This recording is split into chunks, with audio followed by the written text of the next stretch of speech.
Hello, I am Mayor Betsy Nash, and welcome to the May 12th regular City Council meeting. This is a hybrid meeting with City Council, city staff, and members of the public participating virtually and in the City Council chambers. Please note, public comment speaker time may be limited if there are more than 10 speakers on an item. We will also ask that you are in person. Please submit your speaker cards for all agenda items to the city clerk at this time.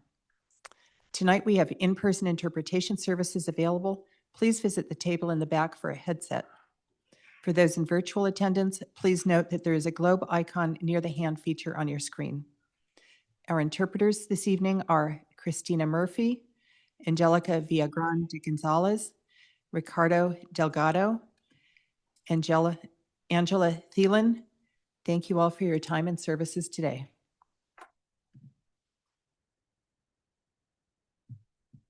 Buenas noches. Esta noche contamos con servicio de interpretación en persona. Si usted requiere de estos servicios, por favor visite la mesa en la parte de atrás de este recinto para recoger sus auriculares. Para aquellos que están asistiendo de manera virtual, favor de buscar el icono del globo terráqueo cerca de la mano en su pantalla de Zoom. Esta noche contamos con la presencia de los siguientes intérpretes: Christina Murphy, Ricardo Delgado, Ángela Thielen y Angélica Villagrán de González. Gracias. Roll call. I would like to introduce City Council members and staff present. In the City Council chambers are myself, Mayor Betsy Nash, Vice Mayor Jennifer Wise, and City Council members Drew Combs and Cecilia Taylor. City Council member Jeff Schmidt is participating remotely with provisions of the Brown Act.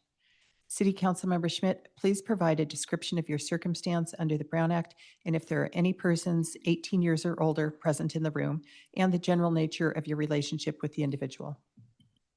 I'm remote at the High Regency in Minneapolis, in the room by myself, but it's publicly posted and there's no one in the room with me. Thank you. Staff present include City Manager Justin Murphy, Assistant City Manager Stephen Stolte, City Attorney Nira Doherty, and City Clerk Judy Harriton. City Clerk Herron, would you please provide instructions to the City Council and members of the public on how the meeting will proceed? Yes, thank you, Mayor Nash. So again, welcoming everyone to our May 12th City Council meeting. I'd like to remind the City Council that in accordance with the Government Code and Procedures Manual, with one council member participating remotely, we will be using roll call vote. That will be taken with City Council member Schmidt first, and then alphabetical using legal first name, with the mayor voting last. For members of the public who wish to provide comment on an item on tonight's agenda, after the mayor calls for comment on that item, if you are virtual, you can engage that hand feature. If you're calling in, press *9. If you're in person, you can complete a speaker card at that back table and return it to me here at the clerk's desk anytime. That does conclude my instructions. Mayor Nash, you may continue. Agenda review. Agenda review provides advance notice to members of the public and city staff of any modifications to the agenda. To ensure staff is available and prepared, will the City Council have any questions or comments on consent calendar or informational items? City Clerk Herron, how many speaker cards have you received for G1, Direction on Public Safety Priority, G2, Direction on 5-Year Capital Improvement Plan, H1, Solid Waste Rates, H2, Water Rates, H3, Senate Bill 79 Development Standards? Thank you, Mayor Nash. We have received 0 cards for all of those items at this time. Thank you. Thank you. Does the City Council desire to modify the order of any agenda items?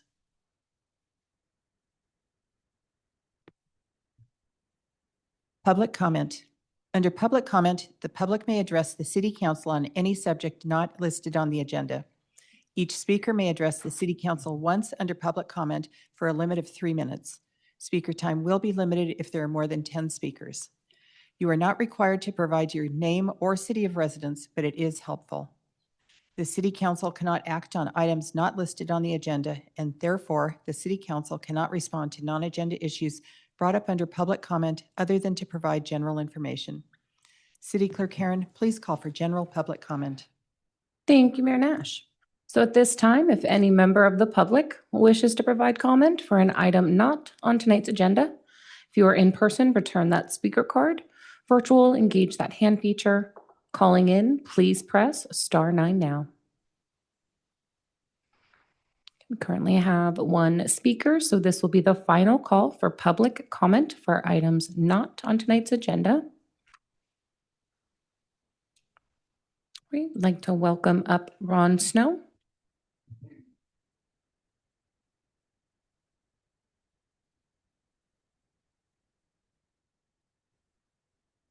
So my name is Ron Snow. I live on Stamford Avenue in the county. A few months ago, a meeting was held for the public, which included Menlo Park, Atherton, and unincorporated Menlo Park at Las Lomitas, dealing with a variety of issues. Ray Mueller, our supervisor, was there. The police chief of Atherton was there, and Menlo Park's Dave Norris was there. And I was following up on that because, to my knowledge, in the unincorporated county, there was no follow-up that involved the citizens. In other words, none of the citizens knew what to do if there was a suspected burglary or what kind of information to gain. They weren't informed on the procedures of what to do to report that.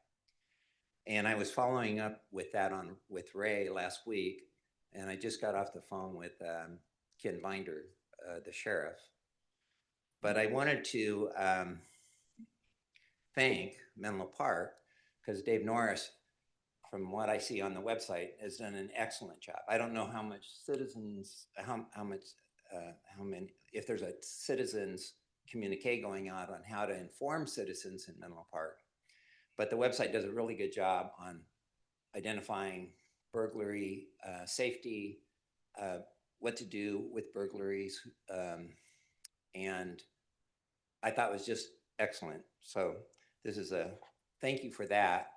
And then I'm going to follow up with Ray Mueller and Ken Binder and make sure that they're doing something equally as good. Thank you.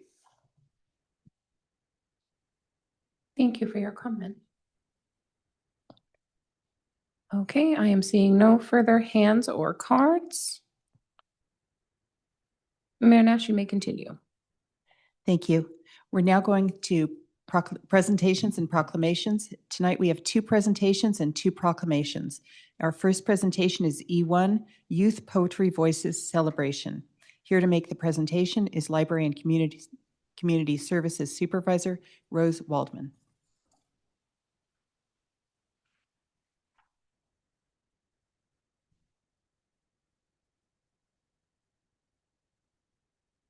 Thank you.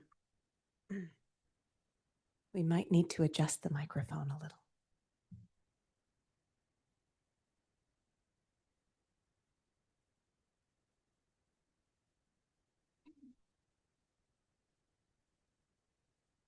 I need to do theater in the round. I'm sorry. I want to make sure that I'm speaking to everyone. Thank you, council members. Each year, the Youth Poetry Voices exhibition is an opportunity for the talented young poets of the city of Menlo Park to generously share their art with us and with our community. All of the poems that are submitted will be included in our 2026 poetry anthology, which will be housed in our local authors collection. We do have a couple of poets to read for you today. I would like to thank very much the Menlo Park Library Foundation for supporting this program year after year, and to thank the panelists who took the time to carefully read and select the poems that you're going to hear today. All right, so I would like to welcome Kara Chang, Karen Rother-Tellius, and Aaron Mack. And if you would come up and join me, please.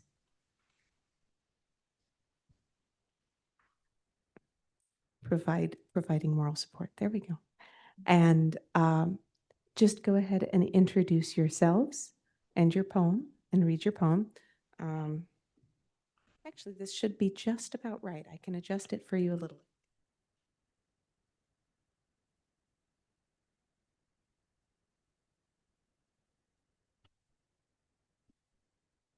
Come and stand like I am.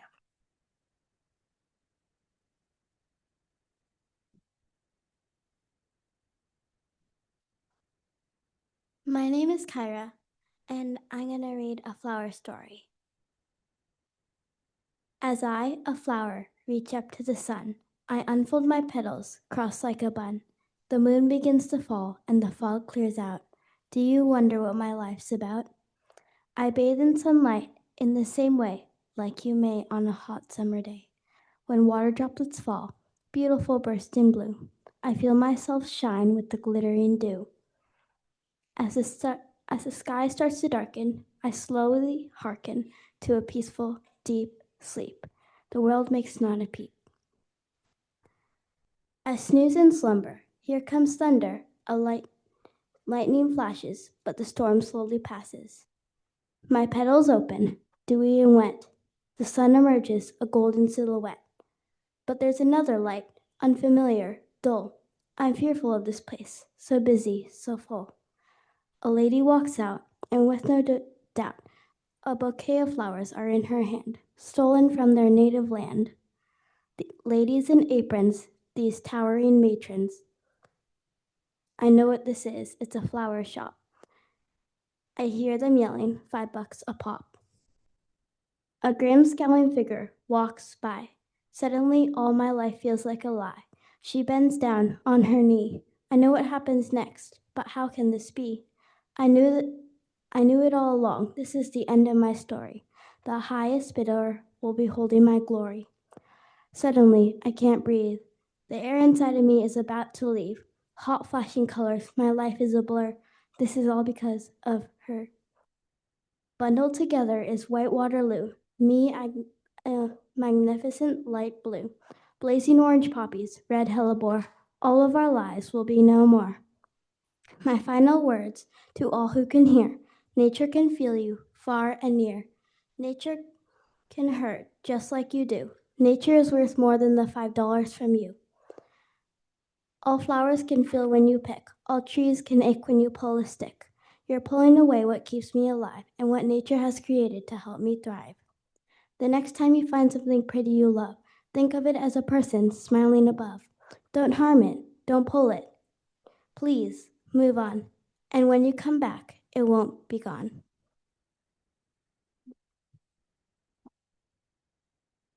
Thank you, Kyra. All right. Karen? Hi, I'm Karen. My poem is called The Other Side.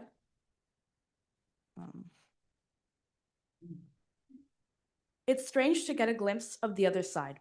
Facing this divide in our ideas and opinions, I forget that contrary to what the news says, those on the other side are real people with hobbies and avocado allergies and charisma. When they are right in front of me, next to me, I have to reconcile my intrinsic hatred with the things that don't fit my cookie-cutter idea of hatefulness. Their presence, with all their prejudice, makes me curl into myself, trying to make myself so small that the wavelength of their ideals can't interact with me at all. Chest tight, hoping that they won't turn their attention to me or my family because we're not speaking English. But I also wonder if my fear is truly justified, or if the media and my own bias tells me that they're dangerous when they're just another pair of humans with opinions that differ from what the ones I've been taught are right. This encounter, so unexpected, left me thinking, confused and worried, but eyes open wider than before. Staring into space, I try to make sense of everything I'm thinking and feeling. It fascinates me, their thoughts, perspectives, how they see things from the exact opposite side of me, and I watching them, trying to see them without judgment, but I can't because the only eyes I can look through are mine. Thank you. Thank you, Karen. Yay.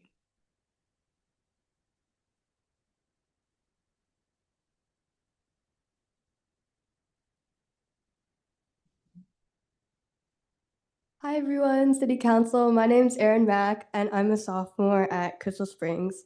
My poem is called Stagnant Changing. Glossy ground below bold blue, beneath brilliant shine, I exist.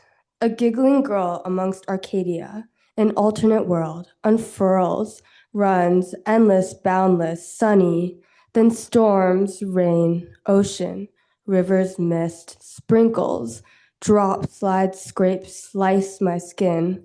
She feels not anything at all. Why do I feel nothing? Is there for me to feel? Why can her feelings not feel feelings? It is a giant barrier existing not, but brewing in my head. Why won't you overflow? Why can't you find a way to take me away from the ghostly glade, breaking, battered, beaten blade sinks, silence? Death is not deadlier than defeat is death, itself grieving. Her I grieve, being stuck in place, but needing to leave. Thank you.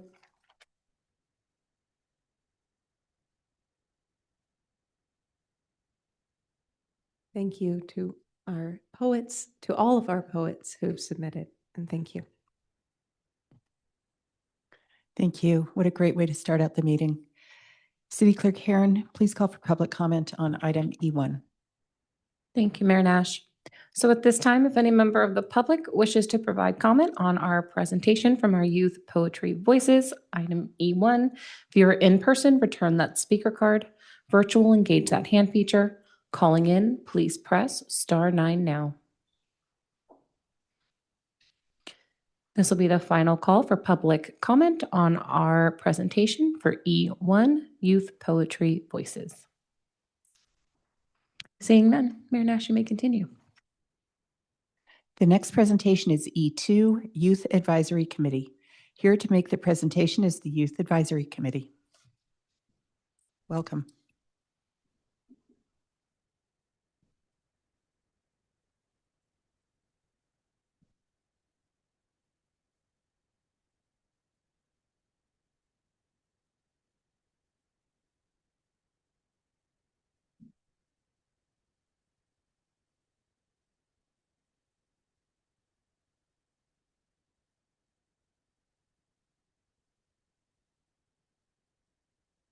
Hi, my name is Sibone Lynch. I'm a senior at Menlo Atherton High School, and this is my third year on Menlo Park's Youth Advisory Committee. Hi, my name is Kasem Damji. I'm a junior at Menlo Atherton High School, and this is my second year on Youth Advisory Committee. Hi again, I'm Erin Mack. I'm a sophomore at Crystal Springs, and this is my second year on YAC. Hi, everyone. My name is Lauren Zhuang, and I'm a junior at Basis, and this is my first year on YAC. Hi, everyone. My name is Sonia Tarajan. I'm a sophomore at the Castellet School, and this is my first year on YAC. Hello, my name is Aida Diril. I'm a sophomore at the Nueva School, and this is my first year at YAC. Hi, everybody. My name is Naomi Grant. I'm a sophomore over at Menlo Atherton High School, and this is my first year being a part of YAC. Hi, everyone. I'm Arnav Darshan. I'm a freshman at Menlo School, and this is my first year being a part of YAC. Hi, everyone. I'm Edward I. I'm a junior at Menlo Atherton High School, and this is my first year being a part of YAC. Good afternoon, everyone. My name is Aaron Coe, and I am a junior at Bellarmine College Preparatory, and this is my first year on YAC. Next slide, please. So this is just a brief overview of the work plan for the year of 2025 to 2026. It starts off with a list of our assignments and participation and attendance. Each and every YAC member is required to attend at least 75% of our bi-weekly meetings, participate during presentations, volunteer at least one city council event, address appropriately, and respond to messages on time. The second section covers completing assigned work, which includes submitting both mid-year and end-of-year reflections, filling out presentation notes, and also contributing to the actual presentations itself. The middle section is a log of all our meeting dates, where the goal is every member shows up and actively participates in all of the meetings. And finally, Appendix A on the right lists all the important YAC documents we need to know, like dress code, assignment sign-up sheet, disciplinary procedures, as well as all the tools we use like WhatsApp.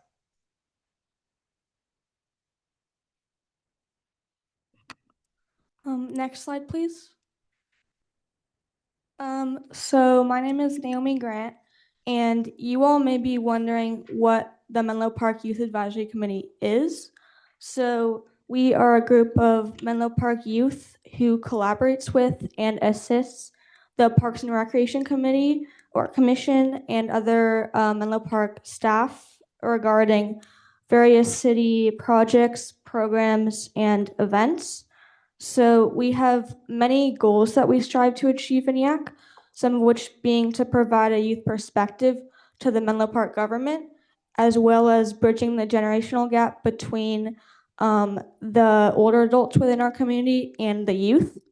In addition to this, we aim to encourage youth participation in Menlo Park events, as well as assisting and going to these events ourselves.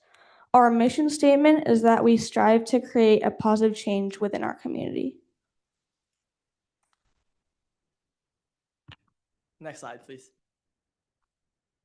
Okay. So our YAC meetings. So our YAC meetings, as we said, are bi-weekly, and they entail many different things. One in which is working on our project.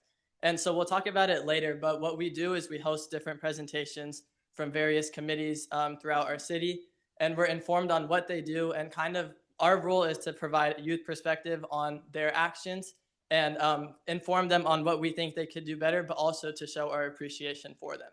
And so what this entails is productive discussions on different issues that we think are occurring in Menlo Park, and just different things that we want different citizens, including the youth, to be engaged in. And so this entails brainstorming various outreach strategies so that the members of the Menlo Park, like the youth in our city, are able to be aware of, and they're able to participate in these events and be able to engage as well. Next slide, please. In addition to meetings, we also had the wonderful opportunity to participate in city service. So really what this is having the ability to contribute and volunteer at city events and really be able to interact with Menlo Park community and families in a really direct and personal way. And so what we really take out and from this experience and our goals is to help make a positive impact and to, of course, communicate with them as well. And so some of the events that we volunteered at included Halloween Hoopla, as well as Light Up the Season. Next slide, please. So I actually had the opportunity to volunteer at Halloween Hoopla. It was my second year volunteering there. And so this was really just a wonderful opportunity to interact with the Menlo Park families there and really be able to communicate and help foster the positive spirit that Menlo Park, the city, brings. Hi, my name is Sibone, and I volunteered this year at Light Up the Season for the first time. I did it with Ida, and I had the opportunity to help out by working at a couple of the stations at the event, and I was also able to read a storybook in front of the people attending the event. And overall, it was just a super rewarding and fun experience. It was super fun to be able to engage with the community and to just contribute to the event. Next slide, please. Okay, so hi, my name is Qasim, and I participated at the Photos with Santa event with Sonia. And so this is actually my second year participating in this event, and I had just as much fun. This year, I was in charge of the reindeer games, and for me, it was a great way to just be able to connect with the youth and make sure that they have fun, as well as just communicating with different family members and just providing a fun holiday experience where everyone is just able to enjoy themselves. Hello, my name is Aaron, and on April 4th, Arnav and I had the privilege of being able to volunteer at the Menlo Park Spring Festival. And so there were multiple different stations, including a petting zoo, among other things, but we were stationed at the egg hunt, where we had the opportunity to lay out eggs for kids to gather. It was a beautiful opportunity for us to connect and engage with community members and brighten some kids' days. And so I had a really fun experience. Next slide, please. Okay, hi, my name is Sonia, and I had the privilege to attend Yak Attack this year alongside many of my other members of the Yak group. So to give a little rundown on what Yak Attack is, it is an event hosted every other year where Yak committees across the Bay Area come together to participate in interactive workshops. So for example, I had the opportunity to attend a marketing workshop hosted by the San Jose Sharks, which are our local hockey team, which was pretty cool, really interesting. We also got to hear from our local leaders in a formal panel discussion. There were raffle prizes, snacks, and a lot more. So overall, a very well-rounded event, and I hope to attend again. Next slide, please. Hi, I'm Ida. So Yak Attack gave us a lot to think about. A few of us attended a session that the Futures Commission hosted, and we were really inspired to work more closely with our city after hearing that they got San Mateo County to sign off on the UN Declaration on Future Generations, which we thought was really cool. We were also inspired by a lot of their projects like the 10K Youth Visions and a futures-focused design challenge. So it got us thinking, especially considering that the Menlo Park Library is currently drafting an AI policy, and we're really excited for youth to be more involved in that because we think it really impacts like our future. So yeah, that's something we want to focus on as well in the future.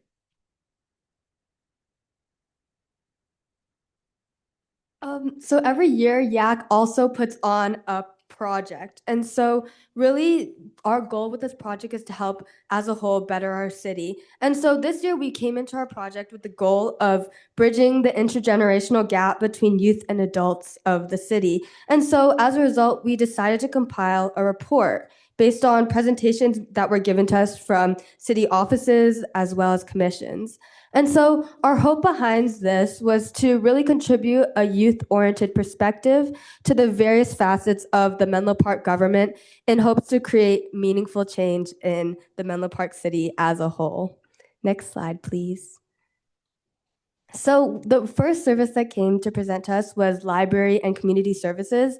And what we learned from this presentation was not only how amazing the library is in providing youth programs and resources, but also some ways that we could help implement advice to help create change in the library as well. So one thing that we came up with was informing the public of library resources through social media primarily in hopes to really target the youth audience, as sometimes youth aren't really looking at the website or other programs that the Menlo Park has elsewhere. As well as we also wanted to help expand the library youth resources.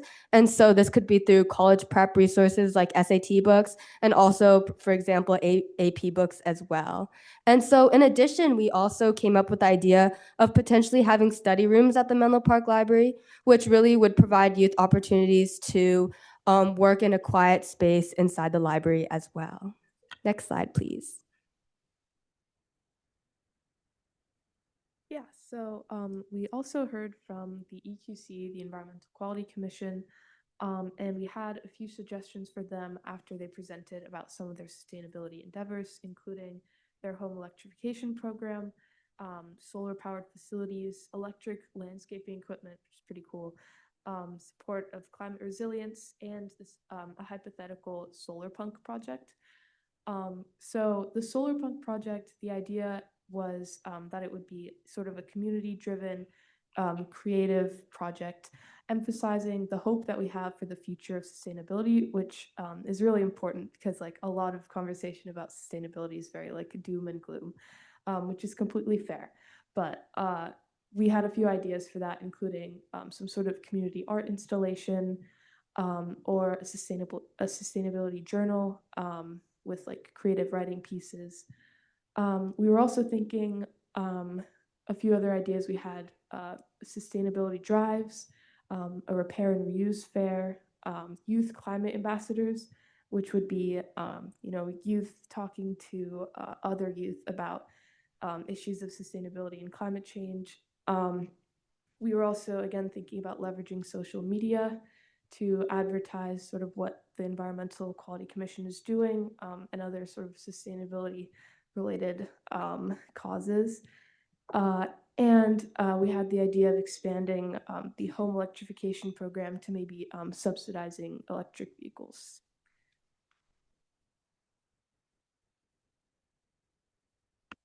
And then after being presented to by the EQC and after speaking with them about some of their initiatives and what they're working toward, we decided that we wanted to partner with them this year. Next slide, please. And so we helped them in two ways. The first way that we supported them was through volunteering at their Love Our Earth Festival. And at the festival, we were able to provide them with sort of a youth perspective on sustainability in Menlo Park and how we can just overall become a more sustainable city. And at the event, we were also just able to help out. I volunteered at the event and I was able to work at the front desk and check people in and speak to community members, which was a super fun experience. And then we've also helped them out by sort of promoting their initiatives and their events on social media. Going back to the Love Our Earth Festival, we promoted the Love Our Earth Festival. We made a post for that. And then we also made a post asking for volunteers for the Love Our Earth Festival. Hi, next slide, please. I just wanted to end off this presentation talking about what we hope to achieve next year. So talking with these different commissions, we came up with a lot of great ideas that we wanted to do. However, we couldn't achieve these ideas in this yak season alone. The first big idea that we had was we were inspired by our partnership with the EQC to host our own environmental focused events, such as a sustainability panel where experts in the field in environmental science can inform the youth on both career opportunities and also in general what sustainability looks like for our generation going forward. And another idea that we really loved was the Solar Punk project, and we wanted to expand more on that. So we really love the idea of having some kind of community art project, whether that be a community mural where people can come together and envision what a sustainable future looks like, or some kind of sustainable art installation, or an event where the youth can come and make sustainable arts and crafts that promote sustainability. All in all, we all had a great time with YAC this year, and we're so excited to see how we can contribute more. Thank you so much for listening, everyone. Does anyone have any questions?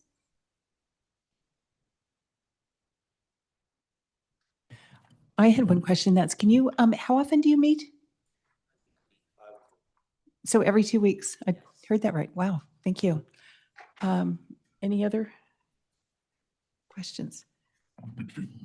No, thank you for the presentations. Not a question as much as an observation. I think it's been really great to see this committee and its efforts grow and evolve over the past few years. I think it was the brainchild, if I'm remembering correctly, of our former colleague, Ray Mueller. And so it's been really an amazing addition to the city. So thank you. Thank you. City Clerk Karen, could you please call for public comment on item E2? Yes, thank you, Mayor Nash. So at this time, if any member of the public wishes to provide comment on our Youth Advisory Committee presentation, if you are in person, return that speaker card. Virtual, engage that hand feature. Calling in, please press *9 now. This will be the final call for public comment on item E2, the YAC presentation. Seeing no hands or cards, Mayor Nash, you may continue. Thank you. So our first proclamation tonight is E3, Mental Health Month. City Clerk Karen, please call for public comment on item E3. Thank you, Mayor Nash. So at this time, if any member of the public wishes to provide comment on E3, our proclamation recognizing Mental Health Month, if you're in person, return that speaker card. Virtual, that hand feature. Calling in, press *9 now. This is the final call for public comment on our proclamation E3. Seeing no hands or cards, Mayor Nash, you may continue. Thank you. Mental health conditions are among the most common health conditions, and more than half the world's population will live with a mental health condition in their lifetime. This year's theme for Mental Health Awareness Month, Mental Health is Ours, emphasizes the vital importance of community, collective action, and holistic support. On May 27th, Menlo Park's 8th annual Mental Health Month Open Mic Night will be held at Cafe Zoe from 6 to 8 p.m., and all are welcome to attend. Thank you.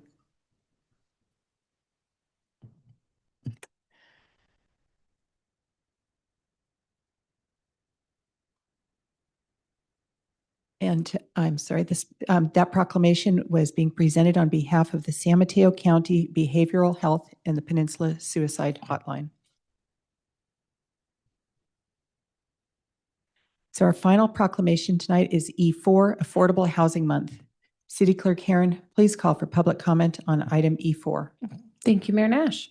So at this time, if any member of the public wishes to provide comment on E4, our proclamation recognizing Affordable Housing Month, if you are in person, return a speaker card.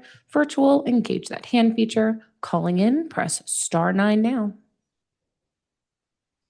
Final call for public comment on our proclamation E4. Seeing no hands or cards, Mayor Nash, you may continue. Thank you. Affordable Housing Month is a time to acknowledge that all people should have access to safe, healthy, and affordable homes. Housing affordability in San Mateo County and the Greater Bay Area is a critical issue that requires creative, multifaceted, and intersectional solutions. Menlo Park is dedicated to advancing an anti-displacement strategy, a key program in the housing element and environmental justice element, to ensure that community members can stay in their homes and neighborhoods. To learn more about housing affordability, resources, and more, please consider joining us at the Housing and Neighborhood Resource Fair, Saturday, May 16th, from 1 to 4 p.m. at the Bellhaven Community Campus. And we would like to invite Housing Manager Tim Wong to accept the proclamation. Thank you.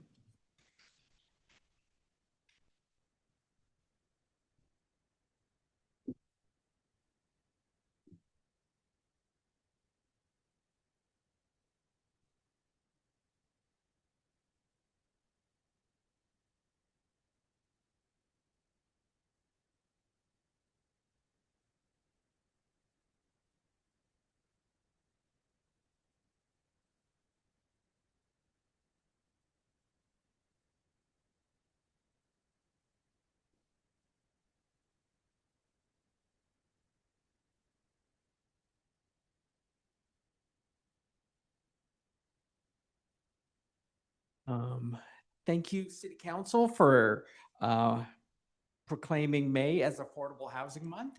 As you know, there are many benefits to affordable housing, such as improved financial stability, health. It improves health, less stress, and maybe some additional finances for nutritious food.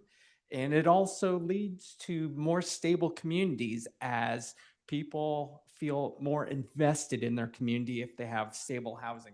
So once again, thank you for acknowledging May as Affordable Housing Month and for all your ongoing efforts in support of Affordable Housing Month. And yeah, shameless plug, May 16th, our Housing and Natural Neighborhood Resource Fair. I hope to see all of you there. Thank you.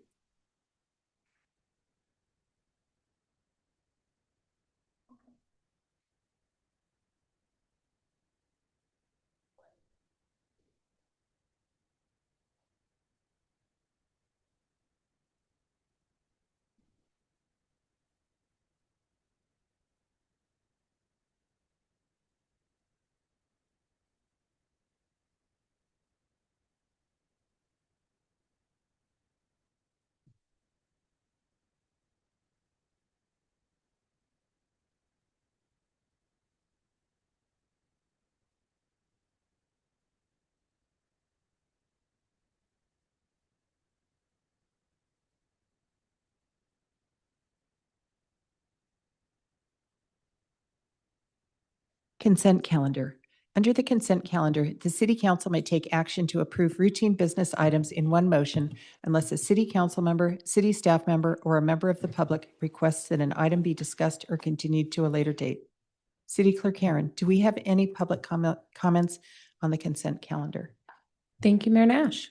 So at this time, any member of the public wishing to provide comment on our consent calendar items, F1, City Council meeting minutes, F2, renewal of the Menlo Park military use, equipment use policy and ordinance, F3, receiving and filing the investment portfolio through December of 2025, F4, a resolution approving the engineer's report for the Menlo Park Landscaping Assessment District, and resolution to order the levy and collection of assessments. And finally, F5, in agreement with the county animal control. If you are in person, return that speaker card. Virtual, engage that hand feature. Calling in, please press *9 now. Final call for public comment on our consent calendar items F1 through F5. Seeing no hands or cards. Mayor Nash, you may continue. Thank you. Is there a motion and a second on the table to approve the consent calendar? Motion to approve. Second. I have a motion on the floor by City Councilmember Taylor and a second by Vice Mayor Wise to approve the consent calendar. Any further City Council question or discussion? Seeing none, by roll call vote, City Councilmember Schmidt. Yes. City Councilmember Combs. Yes. City Councilmember Taylor. Yes. Vice Mayor Wise. Yes. Mayor Nash. Yes. And the motion passes unanimously. Thank you. Study session. Study sessions are an opportunity for city staff to introduce an item that will require policy direction from the City Council in the near future. City staff will provide a presentation. I will then call for public comment. After public comment, the City Council will discuss the matter interactively with staff. The City Council will not take an action on items addressed in study sessions. The City Council may provide direction to city staff for preparation of additional analysis or information necessary when the item returns to the City Council for action. The first study session tonight is G1, provide direction on public safety priority for fiscal year 2026-27. Here to introduce the item is Police Chief Dave Norris. Good evening, Mayor, council members, and community members. Thank you for giving us this time tonight. With me are Commanders Dixon and Lau, Dispatch and Records Manager Tracy Weber, Internal Services Manager Nicole Acker. They're all here to support any deeper questions that you may have.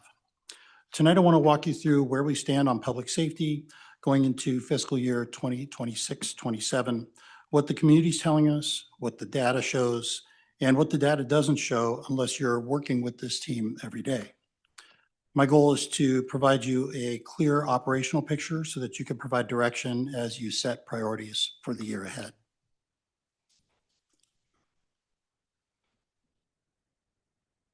So tonight's topics will mirror what's in your staff report: community feedback, crime trends, response times, staffing and training, technology, and future needs. We'll conclude with several items where we're seeking your direction. So first, the community feedback. The community's been clear and consistent in its expectations.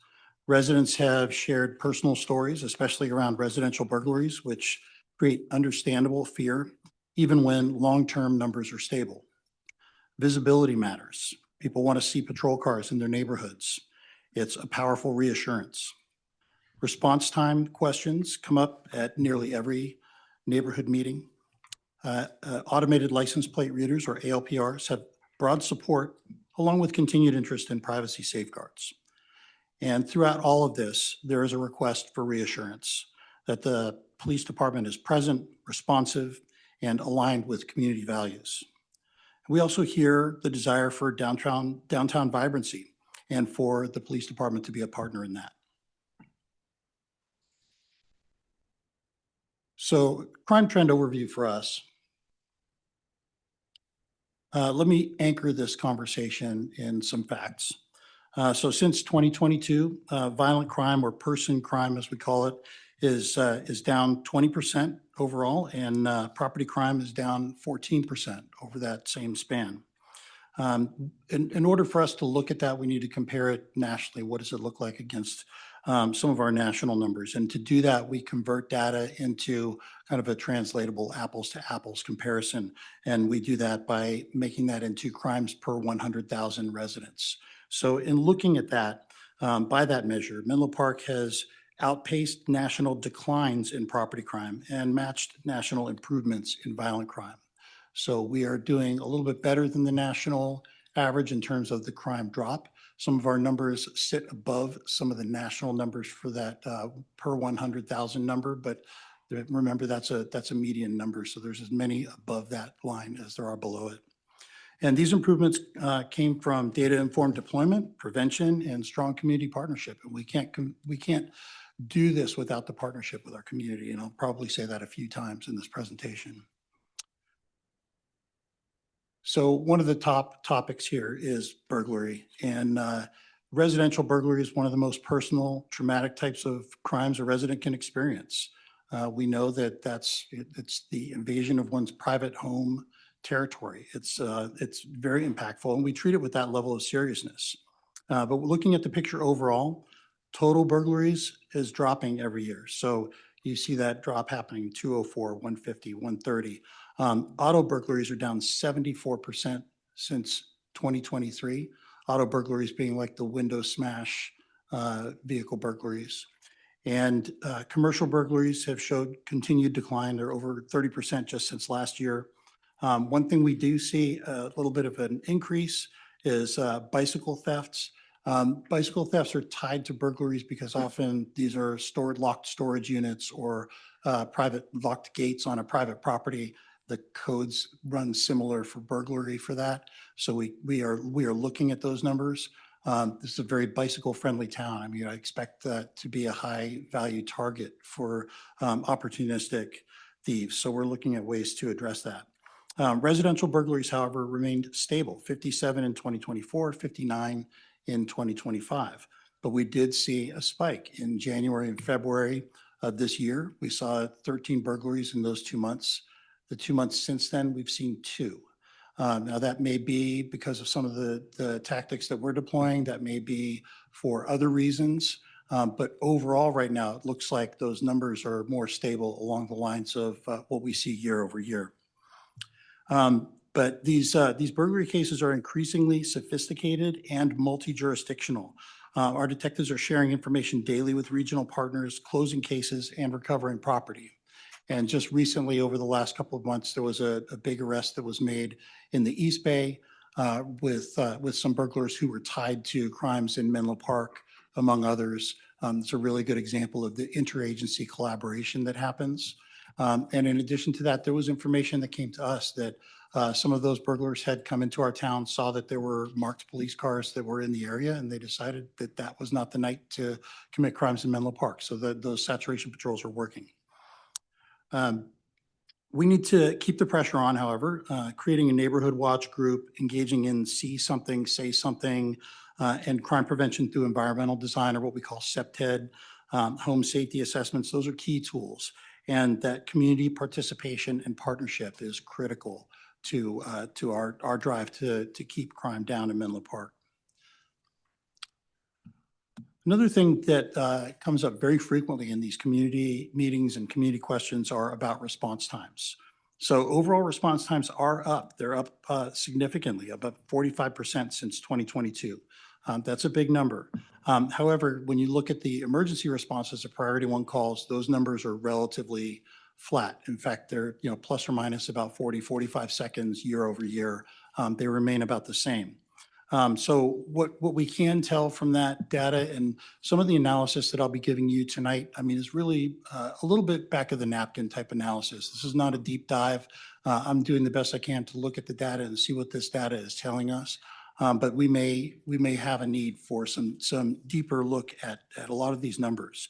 But the call volume hasn't changed, but what's changed is our capacity. We're operating a little bit understaffed. And most calls require a couple of officers. And I know we've talked about that before. There's a primary officer, and on most of the calls for service where you need a police officer, you also need a second officer for safety purposes. But when we offer, 4 officers and a supervisor going out on a night shift, let's say, 2 calls for service ties up all 4 of those officers. And so that may cause us delays for non-priority issues. And this is normal for a small department. We count on partnership from our neighboring departments, and they operate the same way. They count on us. So these small departments that are clustered together, like Atherton and East Palo Alto, that's a very common night for us, helping each other out. Staffing fluctuations also impact the number of fully solo capable officers that are staffing each shift. So as I said, sometimes we have 4 and a supervisor. That's a pretty common number for us. We'd like to see that number a little bit bigger, and we'll talk a little bit more about staffing in a minute. So the longer times reflect structural constraints and not a lack of effort. And what would really help us is a formal staffing and deployment assessment that would help us determine whether our current model best fits community expectations. So a little bit about patrol strategy. And one of the things that we look at is we need high visibility, we need proactivity, so our officers need to be seen and they need to be out there. But we also need longer term complex problem solving, and we'll talk about that in a few minutes. But what we aim for is 40% proactive, out there, high visibility in the community, and 60% reactive as response for calls for service. That's the benchmark, that's the standard. And we're slightly off that. And if you look at the numbers here, you'll see we're slightly under 40% on proactivity, slightly above 60% on the reactivity to calls. Again, this is, just based on surface data, very back of the napkin stuff. But what this tells us is we're just a little bit off the mark. And that 60% number reactive is forcing the proactive number down. That means our officers are having to be out on calls for service more, and it's keeping them from being visible in the community. So the high visibility patrols and stops remain daily practice. In fact, we'll talk a little bit about rises in proactivity, and that will continue to be our daily practice. But for complex or trending issues, we use problem-oriented policing strategies. Again, I'll talk about that in a minute. And as a smaller agency, we rely heavily on technology to assist us, as well as those partnerships with our close by neighboring agencies. So a little bit of a look at the staffing snapshot, and this behemoth image that you see up on the the PowerPoint slide is our org chart. We have 73 total full-time equivalent positions. In 2020, our sworn staffing dropped from 54 authorized sworn to 44 positions. Today, we're at 47 authorized sworn positions. And we are currently staffing about 41 of those. About 65% of our sworn staff are in patrol. This is another one where there's a golden ratio of 60-40. We should have 60% deployed to patrol and 40% deployed to our specialty units. However, right now, with things being tight in terms of patrol staffing and patrol response, we're a little bit ahead of that number to try and add some bodies. We hope to balance that out as we get staffing getting more full. So in our total ratio of officers, we look at the number of officers per 1,000 residents. That aligns pretty well with the local Bay Area standard, especially in San Mateo County. About 1.3 to 1.45 is a pretty good number. We're right around 1.4 something, right, 1.45-ish right now, looking at if we use 32,500, and I know we've worked with different numbers ranging from 32,000 to 35,000. So I took a relatively conservative number there. We have 6 vacancies currently. That will be 5 in June when we add another new hire to a police academy, and we have more that are in the pipeline right now that we're hoping to get into a subsequent police academy right after that. 3 officers currently in our field training program, and they are part of our 41 active out of the 47 officers. However, they're not part of our functional staffing until they get through their field training program. Our team's working really hard. Their resilience and their commitment are the foundation of everything in this presentation. So a little bit about recruitment and training. And there's a little bit more to these numbers, but what I wanted you all to see is this is not for lack of trying to get people on board and staffed with us. 439 applicants since 2021. Of those, through that filtering process of interview process, backgrounds, medical, psychological evaluation, we end up with 30 candidates that we move forward. Of those 30 candidates, only 13 are still currently working with us. So we set the bar really high.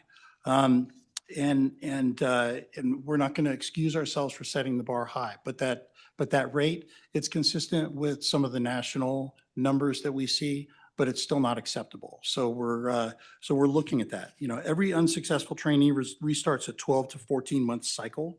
We're reviewing screening, academy alignment, in our field training program to strengthen the recruitment to retention pipeline. It's also important to note that our standards for the officers that are serving you on the street here in Menlo Park are high, and we will keep them high. So some technology improvements. Since I came here in 2021, when I got here, the police officers' handheld radios were literally falling apart on their hips. And they were sharing some of their safety equipment, their tasers, they were sharing them between shifts, which is just unacceptable. We were able to upgrade a lot of that equipment over the last few years. Today, we have modern radios. We have tasers for every officer. We have body-worn cameras for every officer. We've added the dash cameras, those in-car cameras that give us extra evidence and extra accountability. And we've also updated other safety equipment that keep us safer, that keep us from having to engage in some of the more high-risk and dangerous actions that we have to take, and are super helpful for the safety of our officers. License plate readers and investigative software, you know, we talk about technology advancements that are helping us. Those are helping us in extraordinary ways. And we'll talk about those a little bit more in a minute, but a lot of those are important force multipliers for us.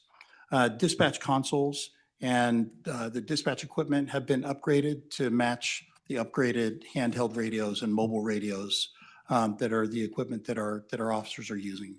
So all of those are compatible. We sit next to a couple of other agencies that use digital communications. We're still on analog communications. This gives us a little bit of flexibility.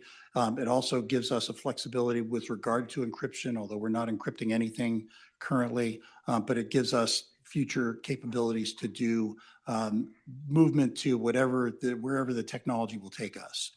And in order to do that, we have to match the dispatch consoles to that. That was the big project that we've been working on through CIP over the last few years. There is another big project in the future, and that's the upgrading of the lines that are coming into the dispatch center. When the weather gets bad, those can become really vulnerable for us. And so that's something we need to look at, but that's going to take some time and it's going to take some study. And it's not for tonight, but it's just something to keep in the back of your mind. We're also piloting these mobile CCTV trailers. It's another added technology that's helping us. We're already seeing a lot of deterrence and a lot of evidence collection coming out of those. They've been helpful already, and we expect them to continue to be helpful. So let's talk a little bit about ALPRs. We've talked about ALPRs quite a bit here between me and the folks on the dais, but they are making a measurable difference. I took a 15 case sample. Actually, let me talk first about the accountability part of that. So for us, the transparency is the essential piece. In 2025, our officers conducted a little bit over 14,000 searches of our license plate reader system. Compliance with our policies and with our procedures was 99.97%. There was no evidence of any misuses in 14,000 searches, which I think is excellent. I'll also note that when we do these audits, the audits of our searches, we have Atherton do ours so that there's an independent agency that's reviewing our license plate reader accountability, and we do the same for Atherton in turn, so that there's a little bit of an independent look at that data. And then early data sharing issues that we came and talked to you about last fall have been corrected. And our sharing agreements with our partnering agencies are now all in compliance with SB 34, which is the concern about sharing with federal agencies and other concerning agencies. We're in compliance with all that. We maintain a public transparency portal still with clear information on our use and auditing. Our approach is deliberate, it's accountable, and it's privacy focused. And I will note, I have to give a little bit of credit to Flock Safety where it's due here. When we had that issue back in the fall, a lot of agencies were having that issue, as many of you up on the dais know. And Flock made some outstanding changes to really lock down the ability of outside agencies in their searching to us.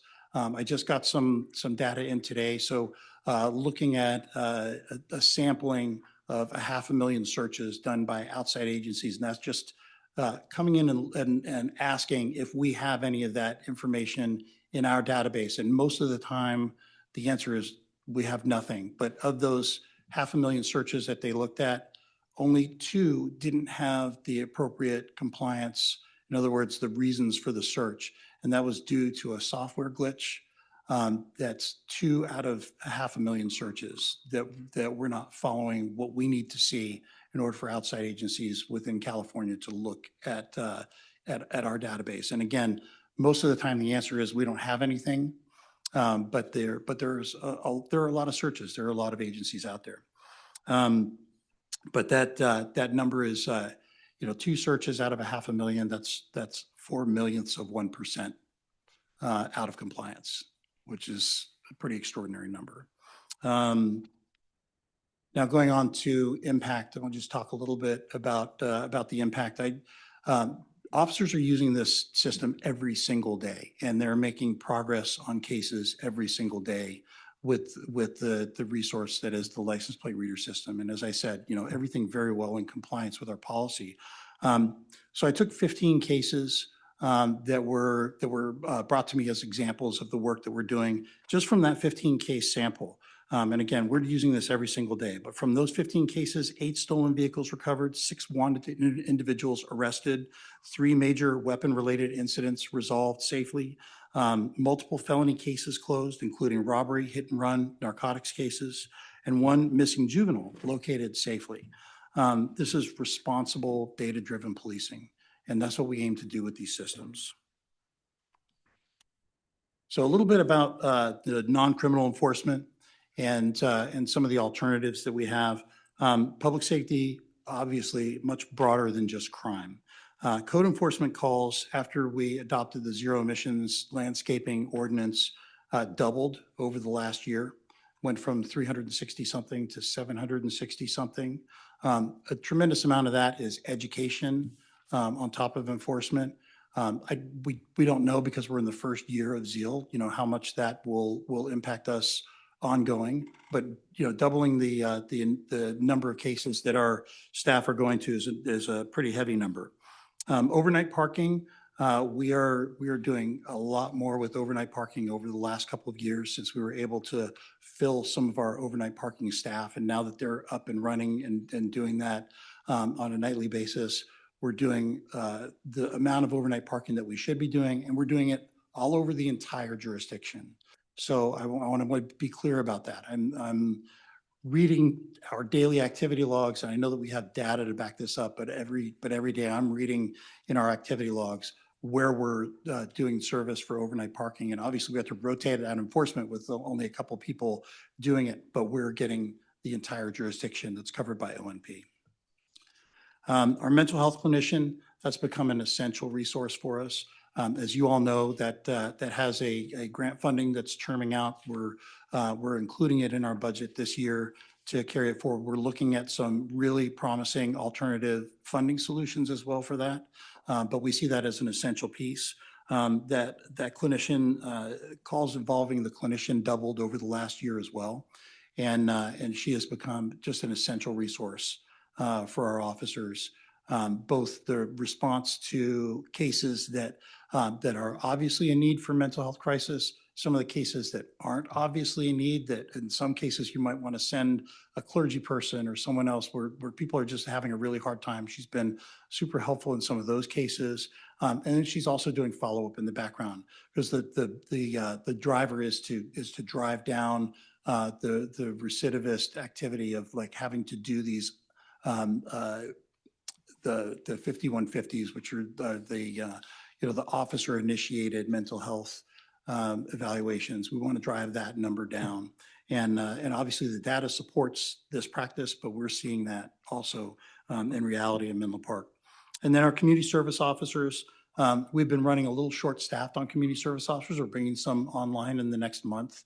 They're going to be focusing primarily on daytime parking as we continue to look at the long-term picture of parking enforcement during daytime hours. But they also help with non-suspect calls, online reports, and really helping preserve the capacity of our sworn officers in the job that they're doing. And I want to give you just a quick example. So I said some of our longer term and more complex issues, we take what we call a problem-oriented policing approach to that. And a lot of times I think, people will look at us with a little bit of a head tilt and say, well, what is problem-oriented policing? So I wanted to give you a little bit of a picture of that. It involves what I call a four-step process. You're getting your arms around the problem, you're understanding it and defining it. You are identifying what resources you have available, both inside the organization and outside. And I'm using the RVs as an example because that's a really good long-term complex project to look at. We look at not just what our officers are doing or our CSOs or our code enforcement, but we're looking at how does housing help us? How do we bring in these non-governmental agencies that are focused on homelessness and poverty and behavioral health recovery services, and how can we bring those in to help us up on the front end of this? And as we sort through these things, it's a constant review and revision. This process is working, this process is not working. We need to turn it and pivot it and try something new. And that got us to a place where we were able to offer as many services to people who would take them as we could. We got to a place where we were confident we could get an ordinance that would help us with that across the finish line to assist the members of the public who were being impacted by this daily occurrence. And we were able to keep that sustained over a period of time. It's a success story. I know there's much more work to be done when it comes to RVs, and that's a much bigger conversation and a bigger issue. But this is a really good example of how we tackle these problems and pivot to them until we can find a solution. All right, future needs. And many of these are probably not for discussion tonight, but they come up in conversation, and I think it's important to bring them up. So drone technology. A lot of agencies are talking about drone as first responder programs. A lot of them are using drones as assets. We just need to keep that in the conversation. It's not something that we're looking at for this go around or this budget season, but this is something that we need to look at as part of future prevailing practice by policing. And so we just need to keep that in mind. Responsible use of artificial intelligence. Everybody is talking about this, right? We're looking at the national narrative, and in fact, I'm working with a couple of groups on the national level that are trying to get their arms around ethical use of AI by police departments. But we're also talking about it as a city executive team, because we know it doesn't just reach policing; it reaches the entire organization. But rest assured, ethics and governance are top of the order for us on that. And then continued careful testing of technology before adoption. We have a number of things that we're looking at, that we're piloting, that we're trying to understand if they work for us, and we should continue to do that. Menlo Park, since long before I got here, has been an innovating agency. We're one of the first agencies to go to body-worn cameras. We were one of the first agencies on the RIMS system that we use countywide now, that every agency in our county uses. We've always been willing to experiment. Electric vehicles is another good example. We should continue to do that, and we should continue to lead the way. Monitoring development and population growth is another important thing that we should keep in mind. Right now, I think we're at a position where we need to add some of our authorized numbers to really see what that looks like working at full staff. But that's where, further study is really important for us. But we also need to look at, are we adding developments that are going to add population? Is that going to change that officers per 1,000 population ratio? What's happening with the downtown vibrancy question? How does public safety figure into that? And what do we need to do to pivot or modify or add in order to make that as safe as it can be? Those are things we need to think about as we move into the future. So requested direction that we have for you. Tonight, we're seeking your direction on about 5 different things, and you all may have more as you get into comments and questions. But we're looking at conducting a staffing and deployment assessment. I think that would really help us to dig deeper into all these things. I've done a little bit of a cursory review, and it does give us some ideas. But I think having someone help us really, get our arms around this is important. Strengthening recruitment, selection, and field training. That's something that we're going to put some introspection into. I don't know that it's going to have big budget impact, but I think it's important that we talk about it. Sustaining burglary prevention strategies, technology use, regional coordination, all of those things are critical for us. Supporting and helping us understand the capacity of our problem-oriented policing team, which right now is just 2 officers and a supervisor, and our code enforcement, which is currently just 2 code enforcement officers. We need to take a look at whether that's what we need to be working with. And then continuing targeted technology investments with appropriate safeguards. So those are the things that I'm hoping that you all can help us with, and I'm sure you will have more questions than that. I tried to go as fast as I can through a lot of really deep content here. Thank you for your time and your trust. Public safety is a partnership between this council, our staff, and our community. And we remain committed to transparency, to data-driven decisions, and to being present when and where Menlo Park needs us. And with that, I'm happy to take any questions. Thank you. City Clerk Karen, why don't we go to public comment at this time? Thank you, Mayor Nash. So at this time, if any member of the public wishes to provide comment on our first study session item related to direction on public safety, if you are in person, return that speaker card. Virtual, engage that hand feature. Calling in, please press *9 now. This will be the final call for public comment on our, of course. So this is our final call for public comment on our study session item regarding public safety.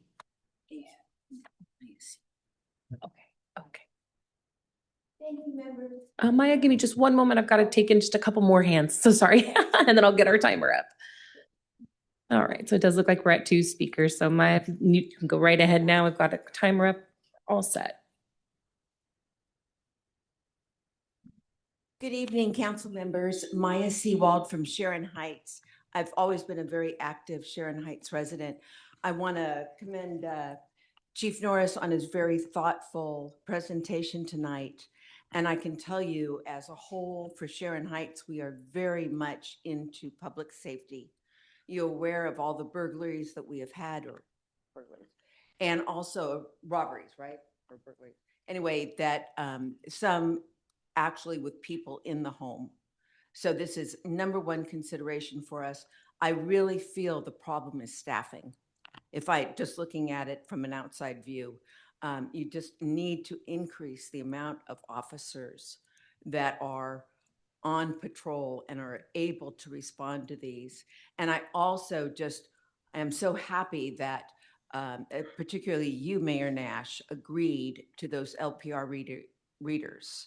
After much discussion, you can see what a great thing those have been for our community. So I would just ask you to please keep all of Chief's requests in the forefront. We all want community safety. There's nothing worse than not feeling safe in your own home. Thank you.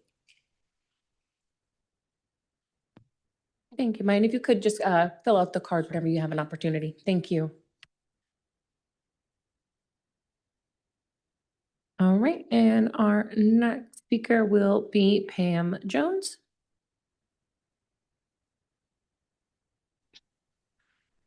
Good evening. Good evening, Mayor Nash, council members and staff.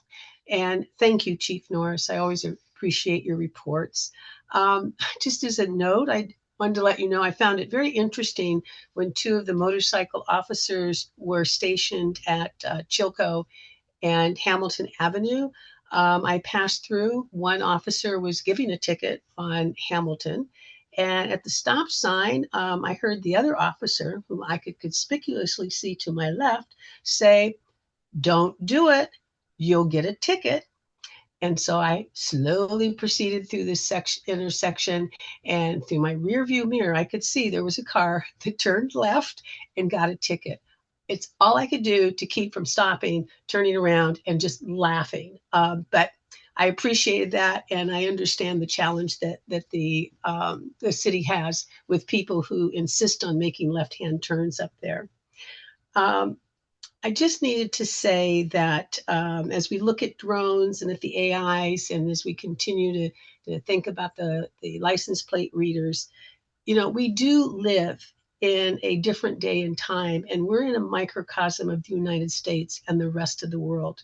So these tools that seem to be, that they would be able to address some questions, our concerns rather, that we need to be cautious. We need to be very thoughtful about it.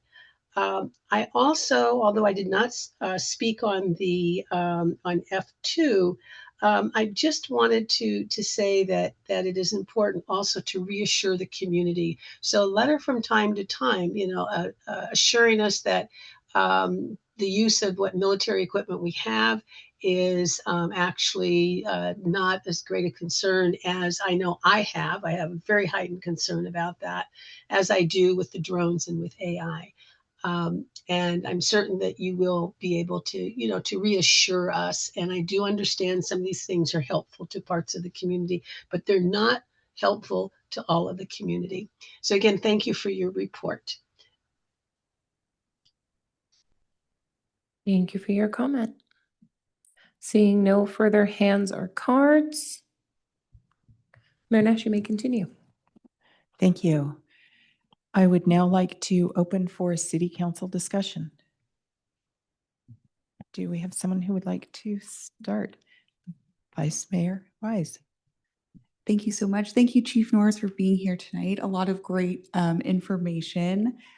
Two questions. First, I heard you mention a home safety assessment. Where can residents get more information about that? So we have a webpage that's dedicated to concerns about residential burglaries now. There is, I believe, a link on that particular page. Oh, okay. And we call it a CPTED assessment that stands for Crime Prevention Through Environmental Design. We have several officers who have been through a specialized class so that they can do a walkthrough of a property and make some recommendations. And we're happy to offer that service.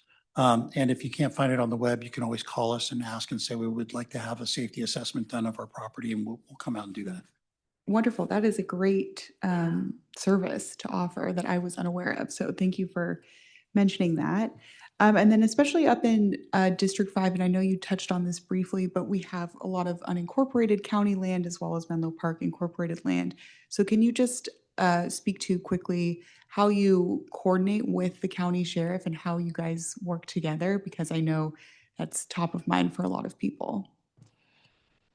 Absolutely. So one of the things that I think makes it really easy for Menlo Park is it is our constant day-to-day operational situation that we are coordinating with agencies from other jurisdictions. I mean, if you look at the map of Menlo Park as it kind of runs that very jagged line all the way down from 280 to the bay, lots of interactions with other jurisdictions. So that's a normal course of operation for us. It's a quick call through the radio to coordinate with other units. Most of the time, Atherton, who's also up there, we're scanning each other's radio channels, so we also have an awareness often when something is happening, and the dispatchers are talking with each other as well to share information about things that may engage those other agencies. But just to give you another example of that, I know Mr. Snow came in and made a comment during the public comment period. What he didn't tell you is that the sheriff and I had a discussion just prior to that. So a couple of days ago, the sheriff called me and he said, "Hey, I'm getting some questions about residential burglaries. It's kind of coming back up for us." I said, "Well, I'm happy to share everything that we're doing right now. Here's our information." So we're in touch and we're sharing information. And as a matter of fact, the captain, or I'm sorry, the assistant sheriff who's overseeing patrol operations right now is an old colleague of mine. So we're very quick to interact if we need some help from our friends at the sheriff's office. But as well, there's a quick line between us and Atherton, us at East Palo Alto. Any of those interactive moments occur, we're on the horn with them. Wonderful. Thank you so much. And I have to say, just anecdotally, I have definitely noticed the surge patrolling that you have been doing, and that's been wonderful. I know residents are super grateful. And I know we have a couple of swearing-ins for new officers this month, which is super exciting. So thank you for all your work. That's all I have for now.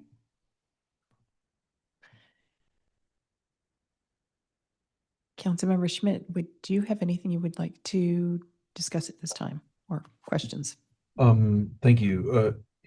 Yeah, I want to start, as always, by expressing a lot of gratitude to Chief Norris and the entire department. I think this is probably the hardest job in the city, and I know everyone's grateful for everything that the team does. I think it was a great overview, really helpful. I think this really has come to the fore because of the residential burglary topic, and it's good to hear all the other connected pieces. I guess I'm curious, if we fast forward to half a year from now or even a year from now, if some of these things that take a little longer to get in place and are kind of very collaborative with other areas, what happens if the numbers don't improve? Because my sense from this presentation was not a criticism, but more, this feels like it's becoming a regional problem. And because we're part of the county, it's not really just up to us to make it better. So I'm just curious if this trend kind of continues for a period of time. What happens next in the chief's view? I think that's an important question. When we talk about crime data, like we are talking about crime data tonight, especially from the agency perspective, we have to be very cautious. Like, we don't want to take credit for the numbers. I'm giving you facts that the numbers are going down. We are constantly monitoring, and we also have to Councilmember Schmidt's point, we also have to look at, what if those numbers go back up, and what are we going to do? I'm very confident in the work that our personnel are doing, both in response directly to these burglaries that are occurring and behind those initial responses in the investigative efforts that they're undertaking.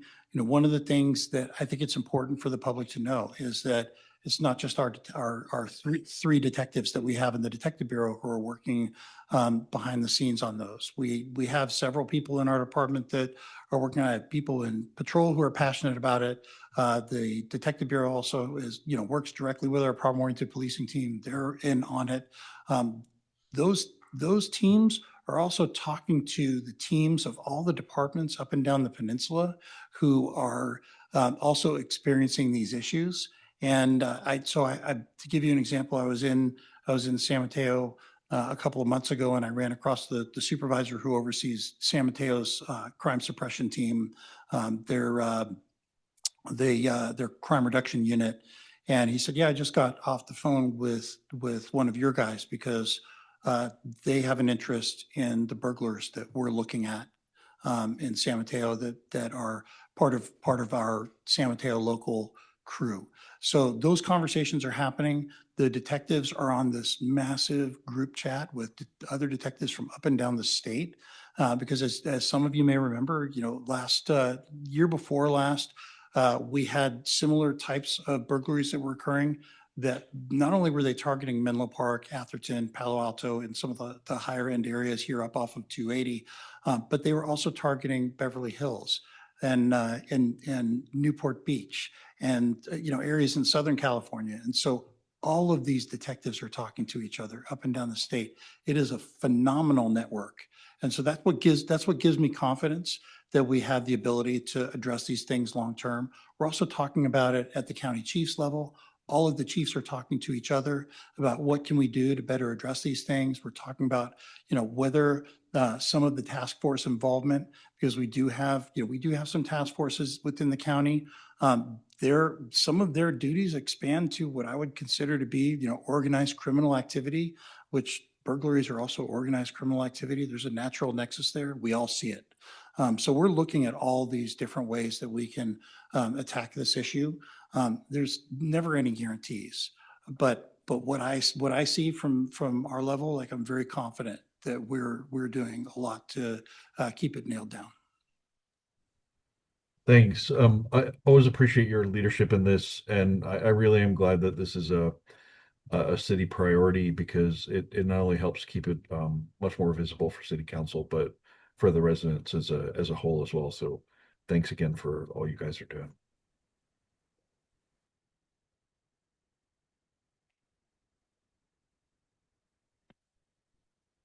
Councilmember Combs. Thank you, Mayor Nash. Thank you, Chief Norris, for the presentation. So a few questions. When we look at the residential burglary stats you provided, that, from January to February, there were 13, and then March to April, there were 2. What's happening here exactly? Like, do burglars tend to take breaks in March and April? Or is this a trend that, like, sort of has historic precedent, or is there something specific happening here? And if so, what do you attribute it to? So we'll look at a couple different things. One of the things we'll look at is timing. I think that's a fair question. Do burglars take breaks? I do actually think that's a fair question. Some of the numbers that we see in data, when we look longitudinally month by month, there's high levels and there's lower levels. And if you remember, this burglary spike that we experienced a couple of years ago also happened in the beginning of the year. So we want to look at that, and I'll put that up front. We want to look at the timing and see if timing is a factor. But I also think that just like I was describing a few minutes ago, with all of our detectives and all of our patrol officers and investigators who are talking with each other, the criminal element also talks with each other, and they know that this is what they would call hot right now. That everybody is paying attention. This has become a very high-profile type of crime. Other agencies, just like us, are doing saturation patrols and other things, and being very high-profile. And it's a multimodal effort, right? So you heard Mr. Snow come in and talk about the video message that I put out on social media. You have seen some of the posts that we've made on Nextdoor, other places, to try and hit multiple different media modalities, so that information is getting out there. We're paying attention, and we're aware, and we're doing things about it.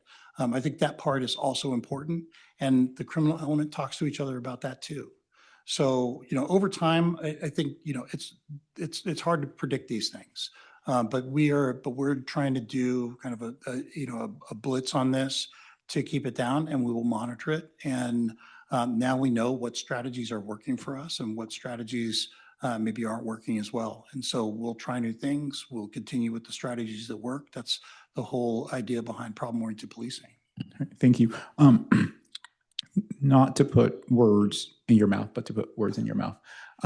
It seems as though to some degree you're saying there's a disconnect between reality and public perception.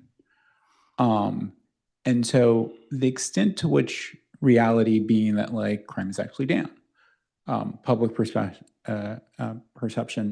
especially in some neighborhoods in the city, is that crime is rising. One, what do you attribute to this disconnect? Or you can challenge that it is a disconnect, but if you do accept it to a degree, the premise, what do you attribute to it and how do you address it?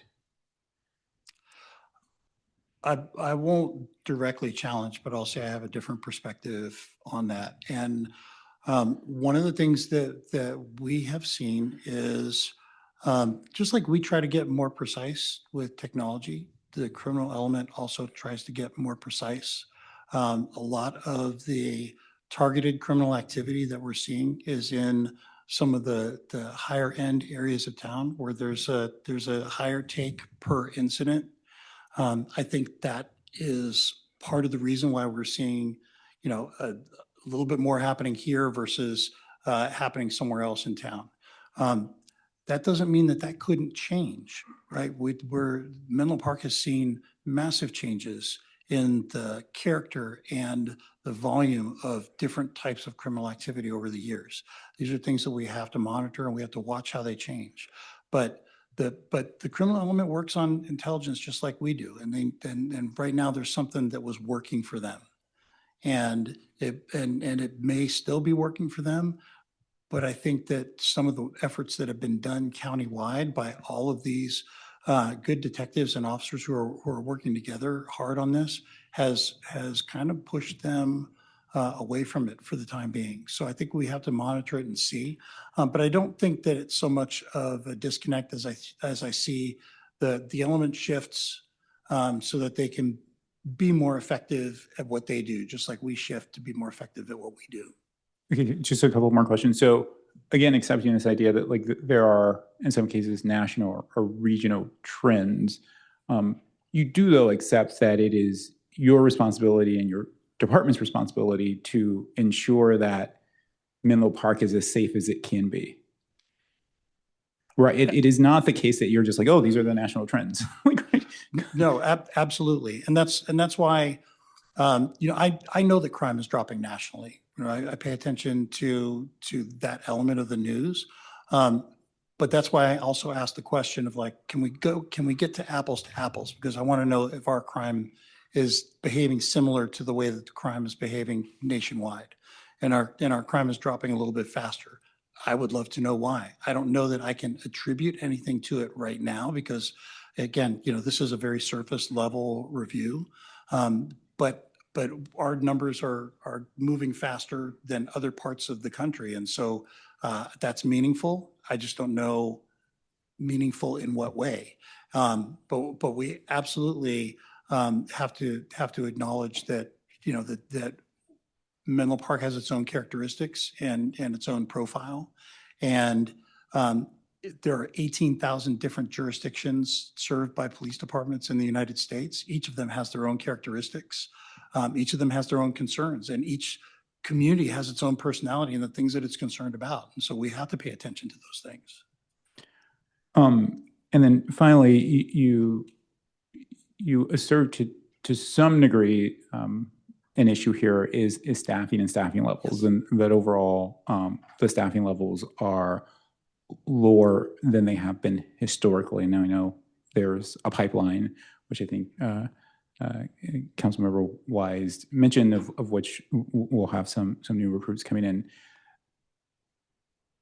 Share with me what makes a department attractive to a recruit, and what are the things that a potential recruit, I guess, and what are the things that you would say Menlo Park is doing to align itself with those things, those attributes, those characteristics that potential police officers look for in a department?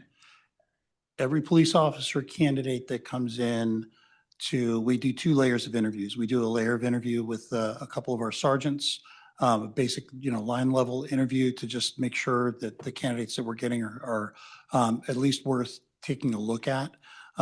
Those that make it through that first line of interview go to a command staff interview. And the very first question that they get, the first question that I ask every time is, tell us a little bit about you.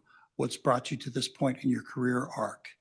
Why you want to be a police officer, but most importantly, I ask them, why Menlo Park?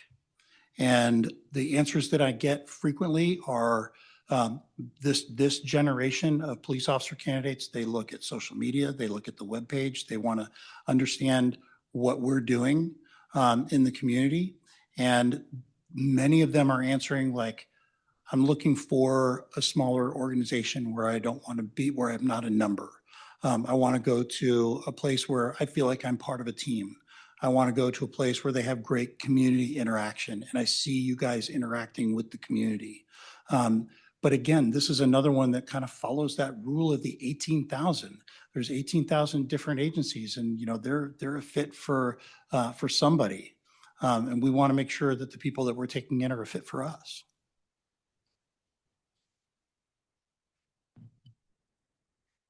Councilmember Schmidt.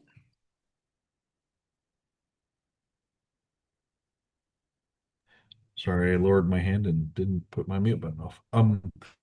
Actually, just a quick follow-up question based on what Councilmember Combs was asking. Apologies if I missed this in the data, but I do think the polarizing factor is residential burglaries and because of all the reasons, the personal nature of it, the potential for harm and all kinds of other things. Does the department or will the department start to rank that data and prioritize based on maybe that is item number one, and then things like bicycle thefts or code enforcement falls lower in the stack? I'm struggling to figure out how to describe this, but I don't feel like residential burglaries is apples to apples with bicycle theft. And I know we all know that, but I'm just trying to understand how does the department kind of throttle its resources up and down to handle something like this? It's so personal and so impactful to local residents. Thanks. Thanks. So we take a very holistic approach to all of our response to calls for service. And so it really depends on how impactful what is happening is in the moment. First of all, what makes, is this something that we have to respond to immediately and render a situation safe and suppress something that's happening right now? Is this something that has created a traumatic condition in a person where we know that this carries a little bit more weight in terms of how we investigate, follow through, and hold people accountable for it than potentially other types of activity? But we also have to look at it from a different perspective too. So that's why we have varied types of responses. So Ms. Jones talked about our traffic unit. Traffic safety is a completely different thing, right? It's incredibly important for us, and that's a place where bicycles probably dominate, right? But that's something that's important to us. We need to approach that with a level of priority as well. And so that's the beauty of having a team of people who are passionate about different things. We would never deprioritize anything if we could help it. That's why we have a code enforcement element and community service officers who can help with some things that aren't as impactful, and police officers who can respond to the emergencies that are occurring, and traffic officers, who can address specific traffic hotspots, and patrol officers who talk with each other about what drives their passion and what they're able to do on a nightly basis in partnership with their small team to drive their small part of the crime element down. So it's a really holistic approach, but I think we need to monitor that moment to moment for the priority of it much more than we need to look over on the grand scale and say this is number one and this is number two. We can identify something like residential burglaries and say right now that's a high priority for us because we know it's impactful. We hear the stories from the community. We know this is something we need to address. It has impacts, but we also are keeping our radar open for the next thing that might be impactful to someone else. Great. Thanks for that response. I think that's part of the perception driver that's being alluded to is and the fact that you're taking a holistic view is good. Thank you. Councilmember Taylor. Thank you, Mayor Nash, and thank you, Chief Norris, for your presentation and also for the hard work that you and your team provide the city of Menlo Park. I had a question, just a clarifying question about the mental health data. That's in the calls for service Yes, so in we the report. so we look at the clinician has a specific identifier, so we're able to look at calls for service. We can identify two things. So we're in an agreement with Stanford because they're evaluating our data. They have a recent publication that they put out about the way that these clinicians are driving down repeat involuntary mental health assessments. And so we give them data. So we give them two pieces of data, if I can describe it that way. One is responses by the mental health clinician when the mental health clinician is available. And then we're also looking as kind of a control in this data of when the mental health clinician is not there and we get calls that might require a mental health clinician, how many of those are being tended to by our officers. And so we're trying to look at that data both ways so that we can understand the true effectiveness. And then there's some that's anecdotal, some of the things that Meredith, our clinician, does behind the scenes to connect with people, connect people to services, to do some work like reaching out to families who are connected to some of our more frequent sufferers, victims of mental health crises, to see whether the family can help us. Some of that, is a little bit harder to capture. And so we're looking at ways that we need to capture that. Thank you for that information. And the other question I have is regarding speed and safety in the city. Is there any opportunity? It's something that I'm very interested in and I've brought up in the past, is looking at having cameras more on the entrances and exits of freeways. I know that when it comes to Marsh Road, a lot of cars immediately make the right onto Bay Road without stopping. And so just wanted to know if there's any opportunity there. So just to clarify, are you talking about like photo enforcement? Yes. Okay. So as you know, we've done photo enforcement in Menlo Park. I actually headed one up before I got here in San Mateo.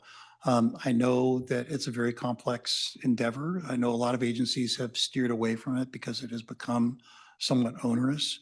I think that the technology continues to advance, and I know that there may be opportunities to look at that in the future, but we haven't had discussions about that as yet. Certainly something that if you feel strongly about it, that maybe through staff, through the city manager, we can talk about whether we should be looking at them. Thank you, Chief. I believe it might be helpful to look at the collision data and see if any other cities, based on the collision data, installed the cameras and there was actually some improvements.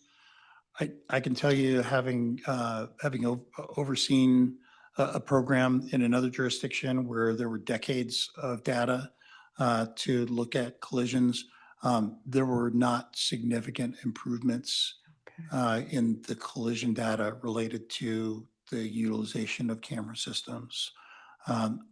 My opinion, and again, this is a very anecdotal opinion, I think it does the community a lot of good to see those motorcycles like Ms. Jones described, our motor units or our police units with the lights flashing and an officer in contact with a member of the community, even if they're just having a conversation or giving them a warning, really sends a clear message to the rest of the traffic that's passing through. Those kinds of things, do drive behaviors in the right direction for a temporary period of time. But over time, if we're repeating those things, that creates a bit of a cultural wave. So I think that high profile enforcement is important. I'm happy to look and see if there is improvement in the relationship between photo enforcement and collision data to see if there's something there. Thank you. Thank you. I guess just a couple comments, and one leads straight from what we were talking, and that's I've been very, very pleased to see the foot and bicycle patrol and think that the visibility there is really, really helpful, and in every which way. I think both with the students and some of the behaviors we see, just having the bicycles out some of the time has been helpful. Obviously, more is better, but I understand the constraints. I think that it's been great. And also, I really appreciate and strongly support the clinician and the work that you're doing there. Could you give us just, perhaps I missed it, but under future needs, you had future considerations, Vision Zero seemed like a different beast there. Can you just talk a little bit about that? Yeah, I would like to see us elevate the profile of what we're doing with regard to Vision Zero. You've seen Public Works come in and their traffic team talking about Vision Zero. I think for many of the reasons that we're here tonight, the police department's been a little bit behind the scenes on that. We're doing work on Vision Zero, and I know that Commander Lau has referenced the attention that the traffic team is paying to Vision Zero concepts, but I'd like to maybe push that and bring that forward a little bit more so that you can see what we're doing in coordination with our partners in Public Works. That'd be great. And also to the extent that we can wrap the engineering in and obviously with, because you can't be everywhere. It has to be a holistic approach. Yeah. It has to be, and they used to call it the 3 E's: education, enforcement, and engineering. I think there's a 4th E as well. But the point of that is that it has to be a collaborative effort. Public Works and the police department working hand in hand, bringing important changes that require capital changes to engineering wise back to you for some policy direction. But all of those things have to work together. Thank you. And then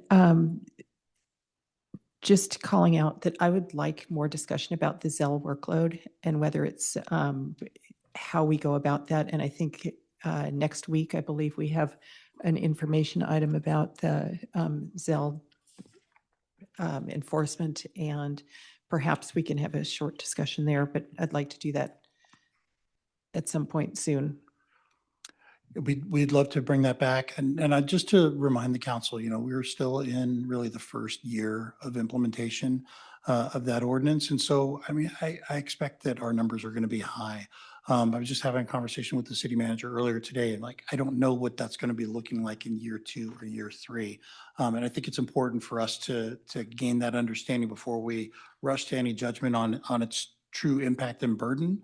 But as of right now, it's a big brand new thing, and everybody is calling us about it. Like the entire community is aware of it. They're calling us. We're handling those calls. We're doing the education and the enforcement that's needed. That may regulate itself over time. So I think we need to watch that as well. I will just say, I hear from community members who are not calling just because they don't feel like it's something that rises to an issue that the police department should be working on, or they feel like the response, not a negative for you at all, but just the ability to get out there once they see something and call it in, to actually have someone come out, that it just doesn't work. So that's well. Now, after seeing this data, that it is something that we are going out on. So you can continue to encourage folks if they want the attention on it. We should be made aware. Otherwise, the whole concept of cops on dots and doing intelligence led policing practices, which all include code enforcement because they're part of our department. If we don't have the dots, we don't know where to put people. And I will also say, because I came in front of this council and I made this statement, I am not going to make us the leaf blower police. We're not going to be out proactively looking for violations and doing things about them. This is a reactive operation because we simply don't have the firepower to do that. So it's important for us to know, where and when these things are happening.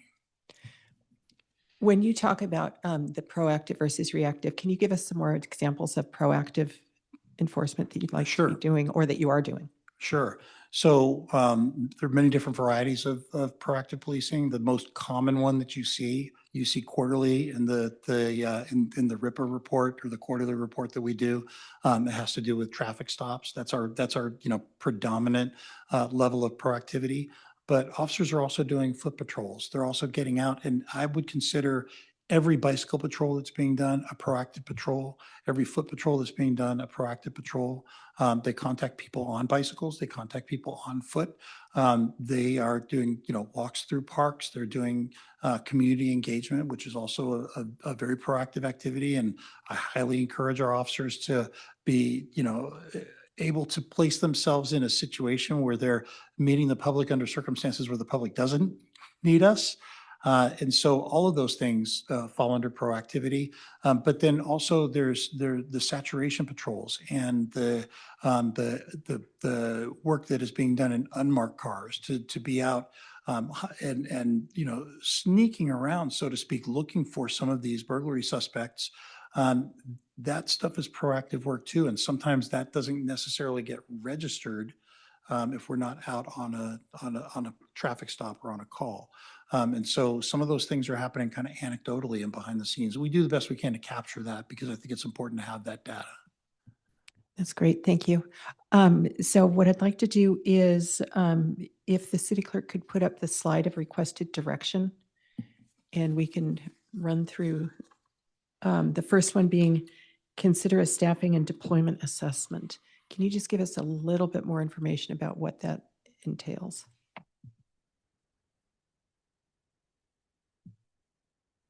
Okay, so I'm sorry, which question did you have? Can you give us just a minute on a little bit about staffing and deployment assessment? Sure. Thank you. So we can see a certain amount of what's right in front of us. We know how many officers we have now. We know how many we have in the pipeline.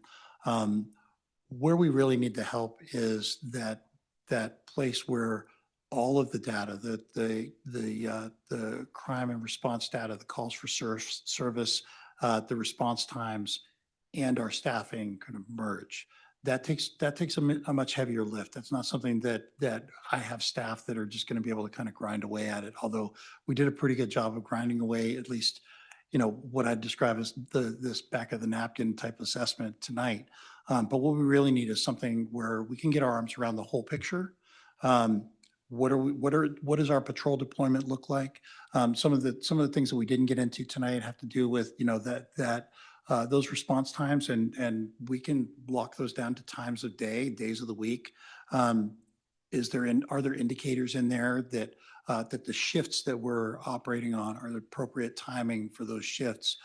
Should we have some of our officers, when I first got here, and from time to time they talk about a swing shift, some kind of a mid-range, because right now we're very symmetrical. We work 6 a.m. to 6 p.m., 6 p.m. to 6 a.m. But would it be beneficial for us to have something in the middle? But in order to do that, can we supervise them properly? Because we only have a certain number of supervisors. So all those things are like complex questions that it would really help to have some type of a consulting group or some type of an expert to look at that. There are many different ways to do that. Some of those things are offered by the state for a much lower cost to us. Some things are done in a much more expert way with extras that we can bring back with us to constantly monitor afterwards that come at a little bit higher cost. So I think we need to look at, what that might entail for us. But I do think having some kind of expert eye to how we run our operation, all of the different pieces, the specialty to patrol and code enforcement and all of our non-criminal enforcement activities, code enforcement, parking, all those things that are kind of on the move right now. How does that fit into the picture? Are we operating with what we should be operating with? Looking at the longer term perspective of these officers who are in training now, we're going to get them online. We have some more in the academy. We hope to get them through the training program. If we get back to full staffing, should we be, looking at that data for a period of time to see if that number is working for us, or do we have some expert that can help us project that?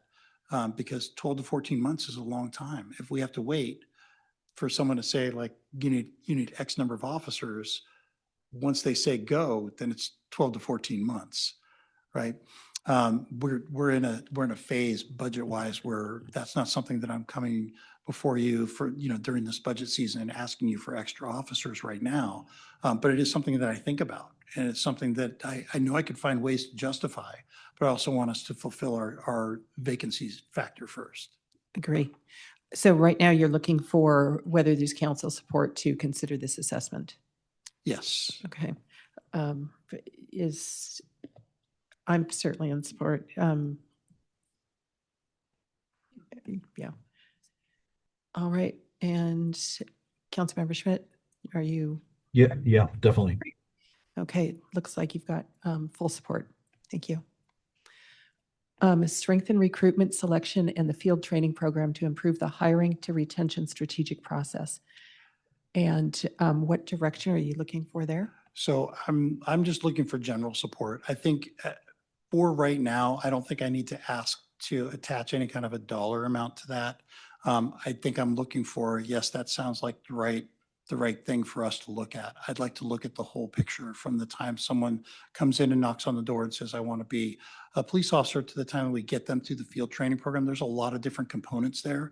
I think we need to look at that. We may be able to include that as part of our the strategic assessment. But I think that's an important thing for us to look at. And I just wanted some acknowledgement that that's something we should do. All right. Councilmember Combs? Did you want to? So there's a list here. Let's say you get unanimous support for everything else on the list, because they're broad, generic. What then comes next? Like, what is the next thing that you're bringing to this council, or what's the next thing the community can look to that's like concrete and real? I think that's the important question. One of the things that came up in discussion at executive team, and I think this is a great way to pose this. We've had a little bit of a reprieve on the work plan for a couple of years. I think it's important to put some of these things in a concrete manner in the work plan, so that there are targets that we need to look at, so that we can give you progress reports on those things.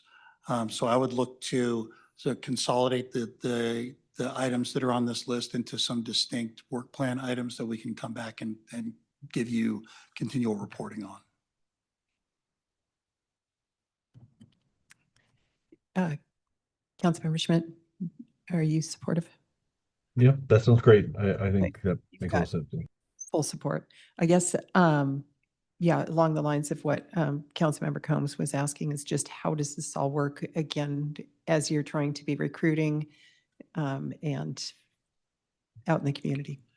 Yeah, I don't need an answer, just thank you. Noted. Sustain data-driven burglary prevention, technology use, and regional coordination. Short overview, please.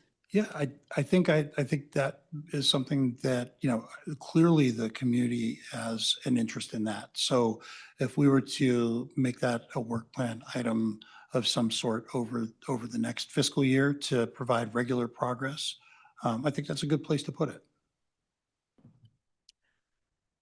I will say, while I'm supportive of it, I am still concerned about technology.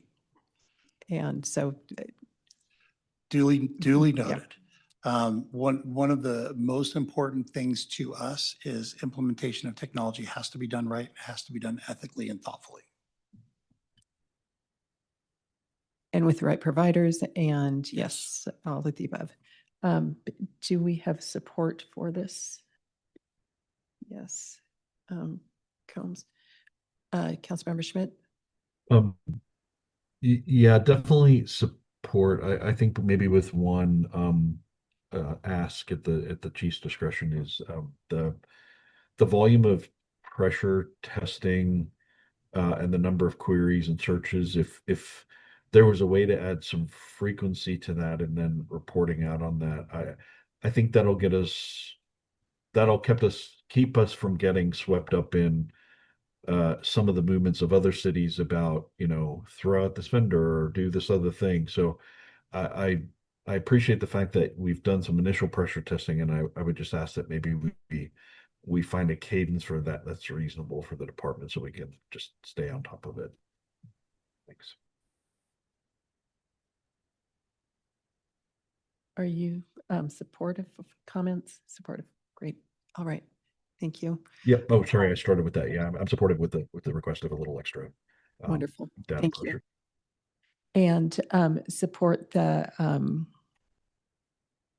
POP and code enforcement capacity for long-term problem solving. I think that that's fairly self-explanatory. Yeah, I think we need to look at the long-term impacts of the ZEAL ordinance and on our code enforcement to see if that's something that's creating a burden where we need to look at capacity. And then the problem-oriented policing team right now, it's a supervisor and 2 officers. We're authorized for a supervisor and 3 in that unit. So as we start to fulfill staffing, we're looking at, whether that team is the place to add that 3rd officer. And so we'll keep tabs on that. I don't know that that's something that needs to be a work plan item, but we're going to be monitoring, both of those things. And that really can go in with the overall workload assessment. Thank you. Councilmember, no. Okay. Support. All right. Yes, so you've got support on that. And finally, the continued targeting technology investments and accountability measures, ALPR audits, ethical use, communications, and tech upgrades. Councilmember Combs. So to be clear, I'm not supportive of red light cameras. Noted. Red light cameras. So we just sort of, since that came up, and I don't know if that's included in this area, but I want to be clear where I stand there. Now, when it comes to tech upgrades, the ALPR, is any of that actually scheduled to come on the council's agenda this year? Like where we're separate from this, where we're going to be asked about, new technology or asked to renew any programs or funding for programs? As of right now, we don't have anything scheduled. We're gonna, we're a little over a year into the installation implementation of license plate readers. If that's something where you would want something a little bit more comprehensive down the line, we can come back to council on that. In terms of new technologies, we do have some built-in exposure to council on that. If anything would be a surveillance type technology, we would have to come to you. We're also going to be looking at some of the ways that we process the data, and we might need to make some slight changes to our data ordinance in order to accommodate things that you might want, because that 30-day retention is really strict the way it's worded. We want to take a look at that in terms of like traffic data and some other things we might be able to glean from license plate readers if we can look at it longitudinally. So we might want to come back to you and have some conversations about that, not the license plate characters themselves, but just the counts. Because right now that's just part of the data that we collect. But separating those 2 things so that you could say how many cars are passing through the intersection versus the license plates themselves, because those go away after 30 days.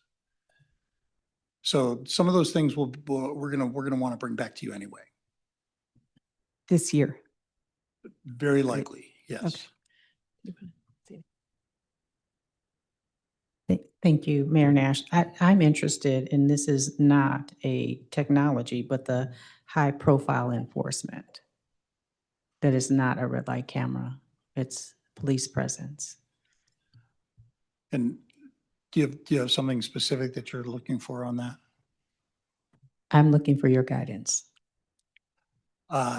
We do everything we can to make sure that if we are doing high profile enforcement, that we are doing it professionally and safely. That's the direction that all of our personnel have. I'm more than willing to entertain a deeper conversation about that. And I know that is impactful more in some places in town than others. And we've had those discussions too. So willing to drill down on that in any way that you need to.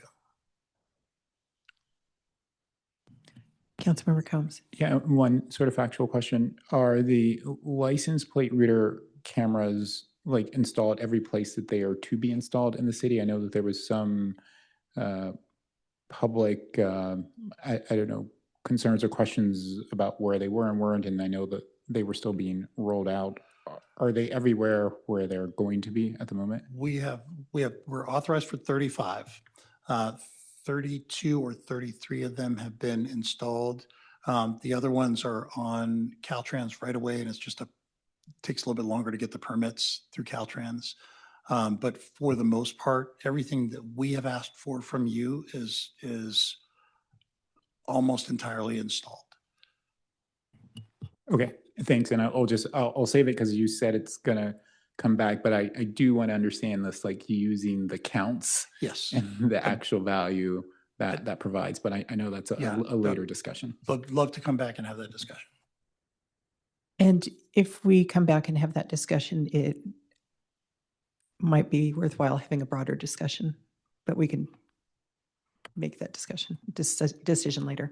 Yeah, and we'll make the lines on that very clear so that you'll see exactly what it is that we're talking about. And I don't mean to tease something that's gonna cause any consternation. We're just talking about like numbers like 1, 2, 3, 4 cars went through this intersection. We're not talking about license plates. I do have residents contacting me, as I'm sure others do, about concerns about the license plate readers and with immigration and just privacy concerns. At this point, it has not reached a threshold for me to say we need to get it on the agenda, but certainly if we have an opportunity to discuss it, I think it's along with other discussions, I think that would be worthwhile. It's an important conversation to keep going. Thank you. And Councilmember Schmidt. Thanks, Mayor Nash. For the sake of time, I suspect we could talk about this all night. I have a few more things. Maybe just a question, and it might be more for the city manager. Given the breadth of the topic and given all the concerns that are out there about how this affects folks, do we have a sense of the frequency where we're going to get maybe not as wide and broad of an update as this, but now that this is a city priority, are we going to see it once a quarter as an update, or do we have a sense yet of how much more frequently we'll be able to discuss just an overview of how public safety is going in the city? Yes, and I think this is a discussion that we should bring back, as often as you need to. We don't need to go as deep or as long as we're going here tonight. But you're getting a quarterly report from us that brings a lot of data to the fore. We're in the process of evaluating that. It's a new year, a new quarter, and we want to try and bring you a comprehensive but not overwhelming set of information in that quarterly. But in addition to that, we're going to add some things in our work plan going into the next fiscal year. So you'll have a couple of different sources for that. And then if something turns on a light bulb for you and you want to have further discussion on it, that's something that we can discuss through city management and try and get something online. Great, thanks. It's good to see updates like this occasionally to supplement the quarterly report. So appreciate you doing it. Thanks. So it sounds like you have unanimous support for all of these items. Do you need any other information since this is a study session? We don't have that often. Not at all. And just as I said, I know that there's a wide variety of interests and perspectives across this group, and I make myself as available as possible. So if there's something that doesn't need to be part of the public process, but you're curious about, I'm always willing to have that conversation. Thank you. It's very much appreciated how approachable you and the department is. Thank you. All right. Thank you very much. And our next study session is the final study session is G2, provide direction on the 5-year capital improvement plan. Here to introduce the item is Public Works Director Azalea Mitch.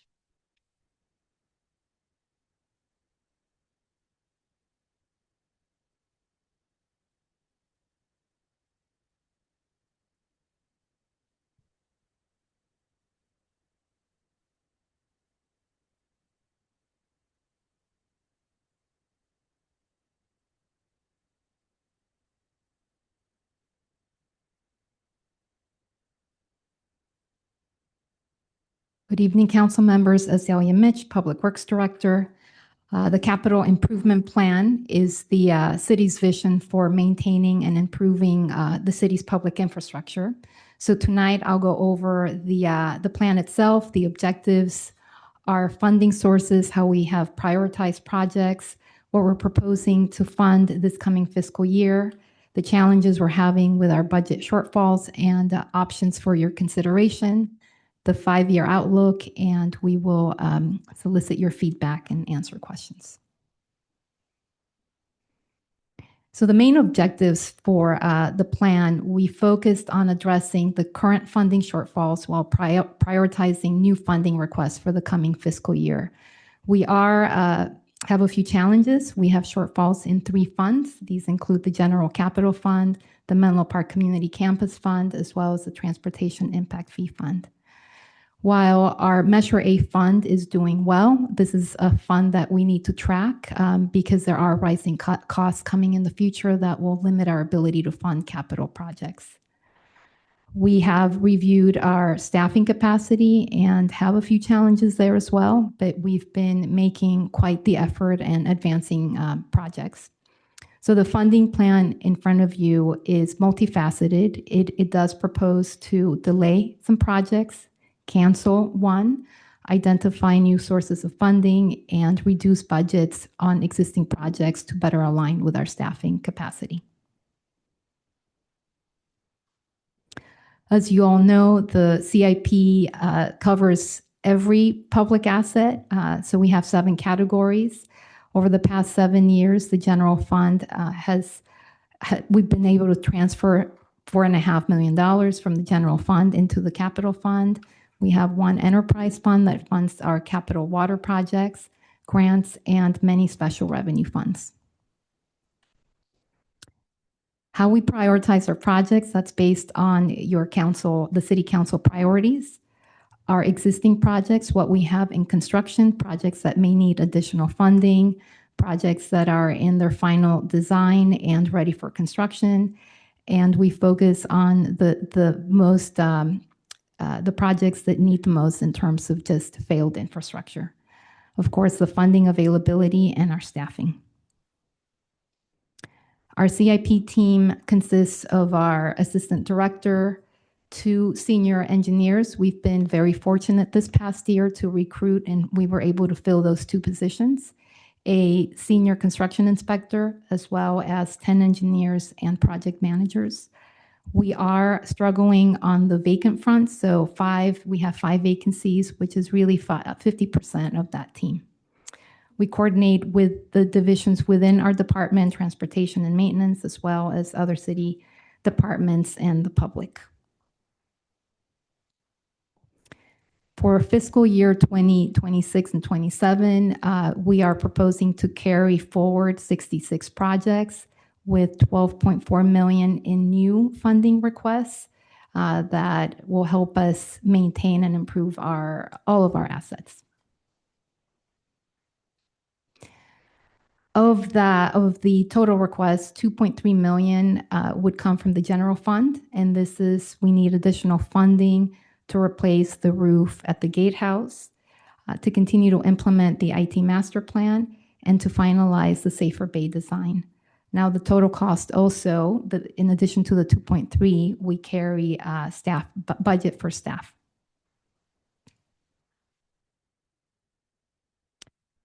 We will come to you in the future with specific funding requests on construction. So we've been in the process of advancing the design on the Caltrain Quiet project design.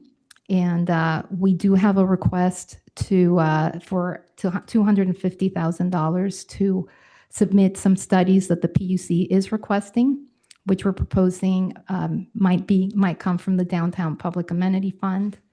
The plan here is to bid, obtain that cost certainty, and return to City Council with an appropriation. We do estimate that construction cost will be $5 million. We're in the process of applying for a CRISI grant, and that is due in June, requires a 20% match. So we will be returning to you with that plan. We're also not requesting construction money that we anticipate needing for Plaza 8 for the resurfacing of that plaza. We're in the process of finalizing the design for both Plaza 7 and 8. We will bid the two plazas. We will see if we can bid the project together and resurface one plaza, see where we are on costs, and see if we can afford the then resurfacing of Plaza 8. But the thought here is to come back to you once we have that bid in hand and to appropriate future construction funding. So in terms of a strategy to address the shortfalls and be able to fund these new requests, we're proposing to delay a few projects, and we would return to you in the future on the funding needs, canceling a project and releasing that funding so it can go back to the general capital fund, identifying other funding sources and replacement of the general capital fund, reducing existing budgets on projects that we simply right now do not have the capacity to implement, and possibly modifying the scope of work on one project to reduce the construction costs.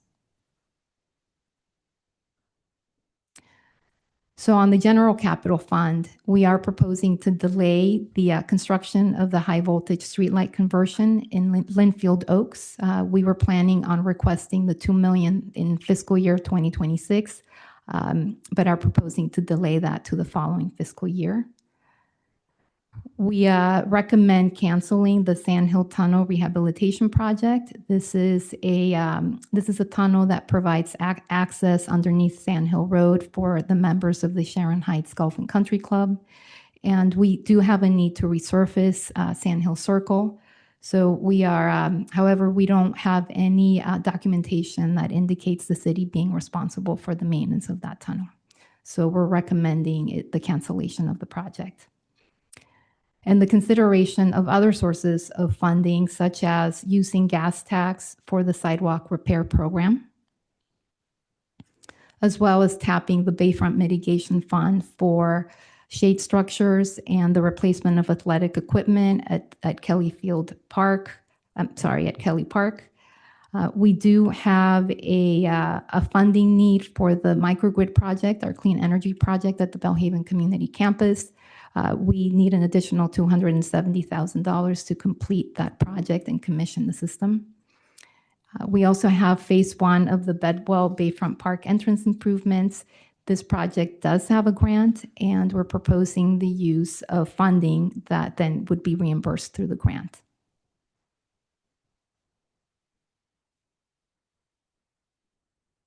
Not included in the capital improvement plan is the replacement of the Sharon Park pump station. As many of you know, that system continues to fail. It's rather dated and needs to be replaced. The pumping system recirculates the water and operates the fountain. So we are not proposing, it's not included in the CIP, but here for your consideration. In 2022, the city, there were general obligation bonds that were issued under Measure T for improvements of the city's parks and recreation facilities. 12.7 of that amount were allocated. We were able to fund the construction of the Belhaven Community Campus, the Burgess Playground, and improvements at Willow Oaks Park. There is a balance that is remaining, and these funds could be tapped for that project. We've also identified $1.5 million in budget reductions on 4 projects that have decent balances. We don't have the staffing capacity to execute, but we would leave enough funding to be able to accumulate future funds for the improvements. So we do have a $4.5 million shortfall. We have $3.8 million in need. We have grants that have continued to come in, and that is the FEMA Safer Bay grant. We have continued to receive reimbursements. That leaves us with a shortfall of $4.1 million. With the proposed actions, we could get this fund back in the positive balance with some unassigned balance that could help us this coming fiscal year address any uncertainties with either rising costs or funding other projects.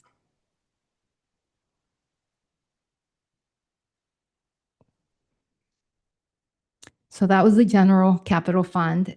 We also have a shortfall in the Menlo Park Community Campus Fund of $700,000. Now, this fund was set to for the construction of the campus. We have incurred more costs because of the building and also the microgrid, so we do have a shortfall, and we're proposing that the Bayfront Mitigation Fund be considered to address that.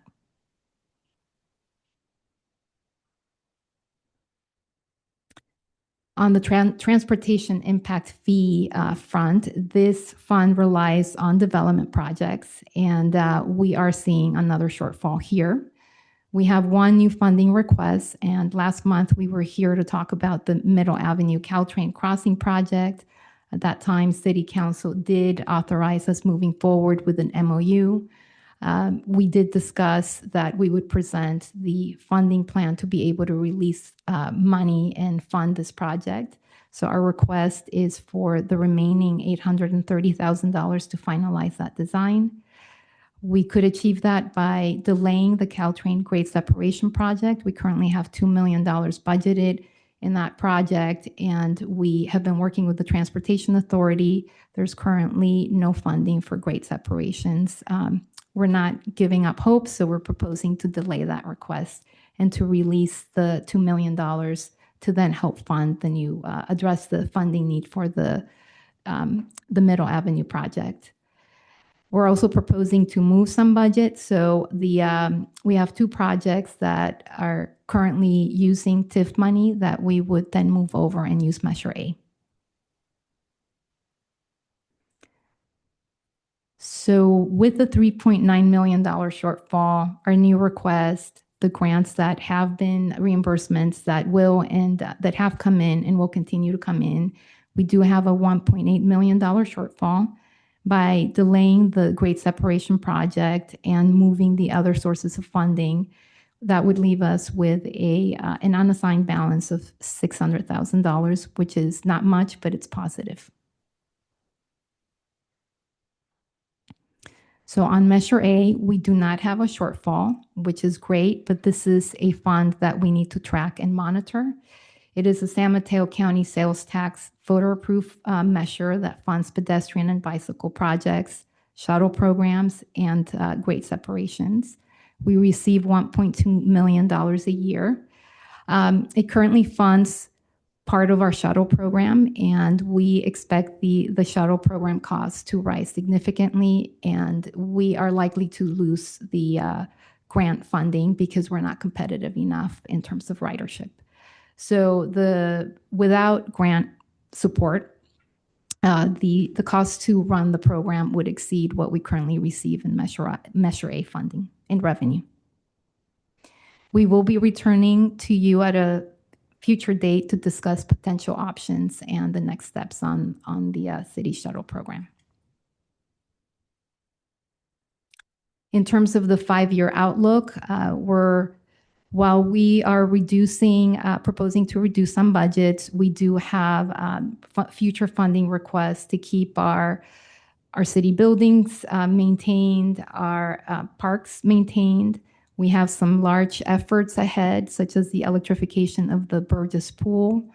We are proposing to delay the high voltage street project. We have our street resurfacing program, which has healthy funding.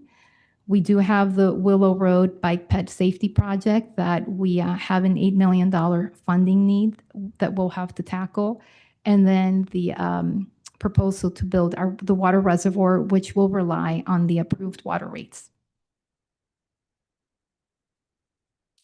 In terms of future items, we will return to you once we have the bids for the Plaza 8 resurfacing effort. We anticipate needing $500,000 more on that project and $5 million for the Caltrain Quiet Zone. We will also return to seek your direction on the future of the shuttle program, the Willow Road pedestrian and bicycle safety project, which has that significant construction gap, as well as the San Francisco Reach 2 improvements.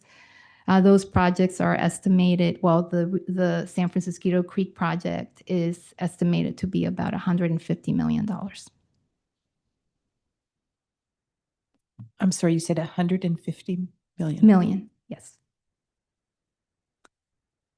So in terms of your direction, we are seeking feedback on the proposal to fund the 3 projects on funding the Middle Avenue Caltrain crossing for TIF, delaying the high voltage streetlight conversion and Caltrain grade separation projects, canceling the Sand Hill Tunnel rehabilitation project, using other sources of funding to relieve the general capital fund, reduce existing budgets, and your feedback on adding a capital improvement project to replace the Sharon Park pump station.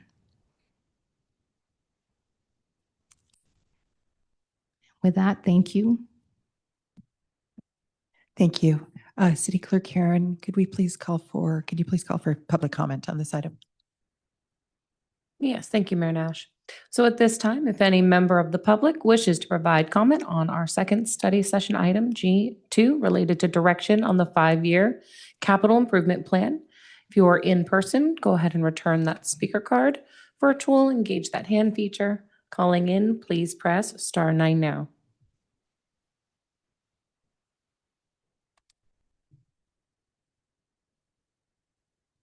Okay, we currently have 3 speakers. This will be the final call for public comment on study session item G2. Right, looks like we have a total of 4, so we will start with Peter, followed by Adina Levin.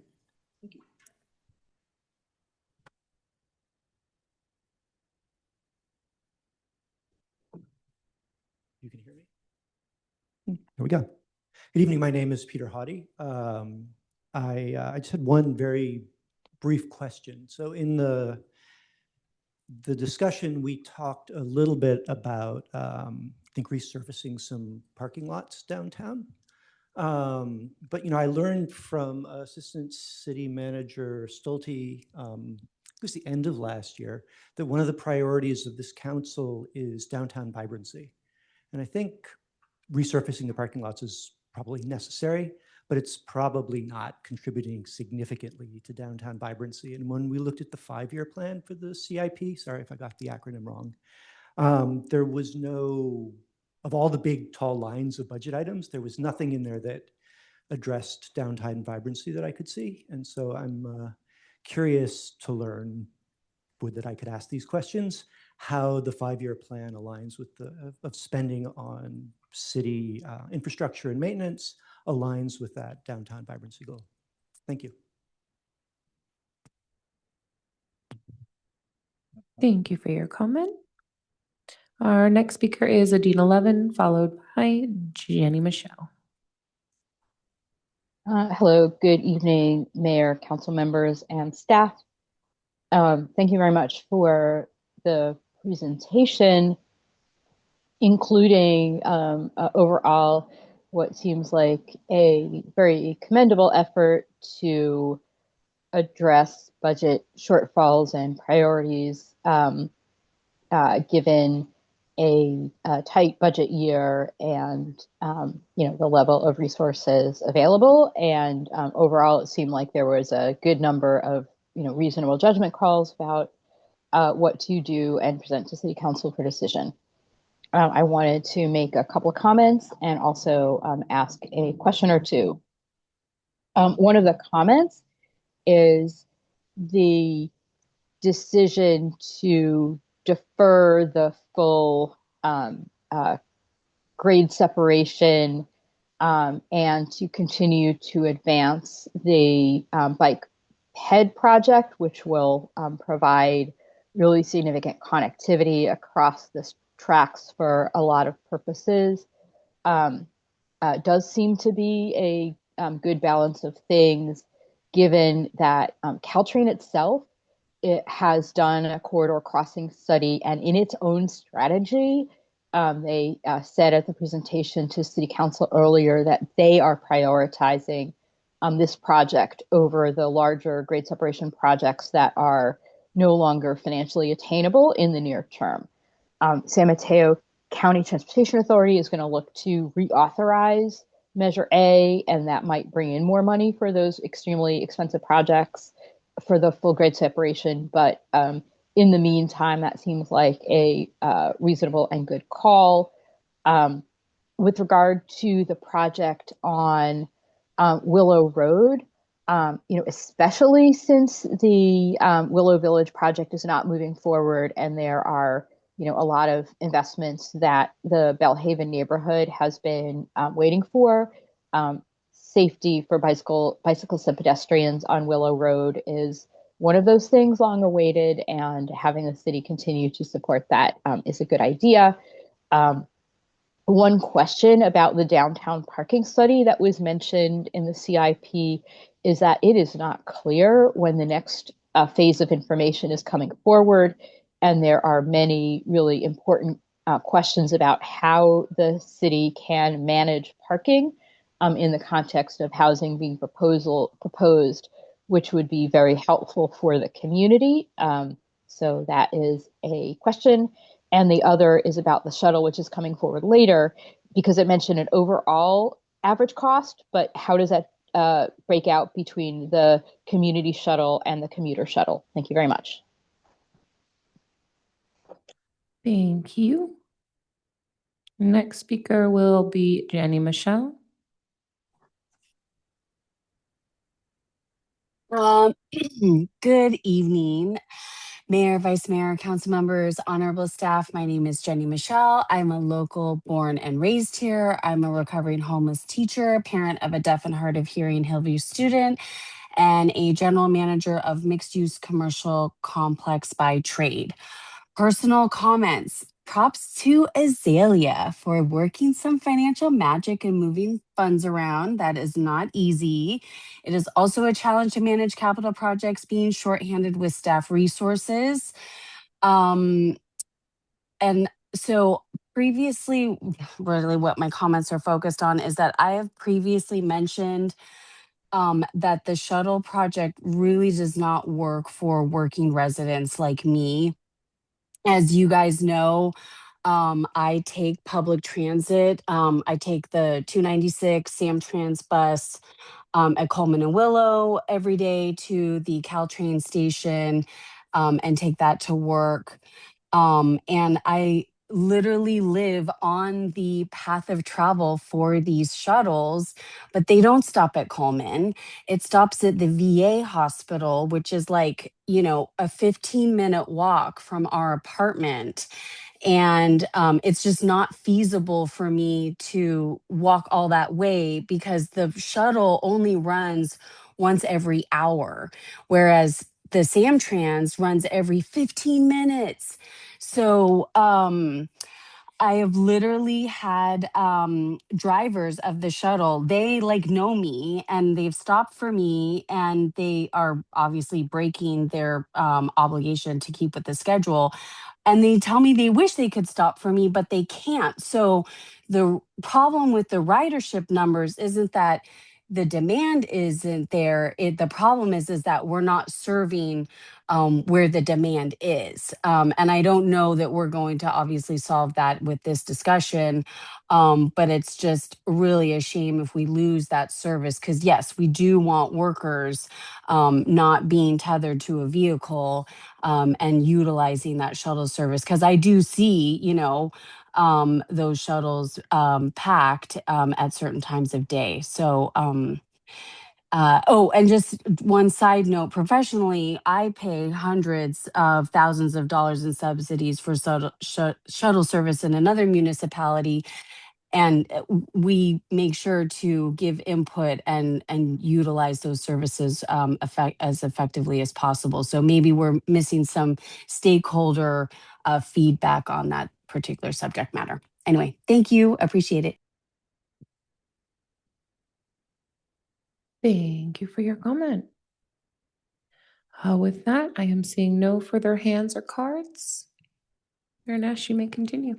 Thank you very much. I would like to take a 5-minute break and then come back. Actually, why don't we say a 7-minute break, come back promptly at 8:45. We will resume. Thank you.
That's okay.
So bringing it back to meeting to the dais, I would like to open for city council discussion.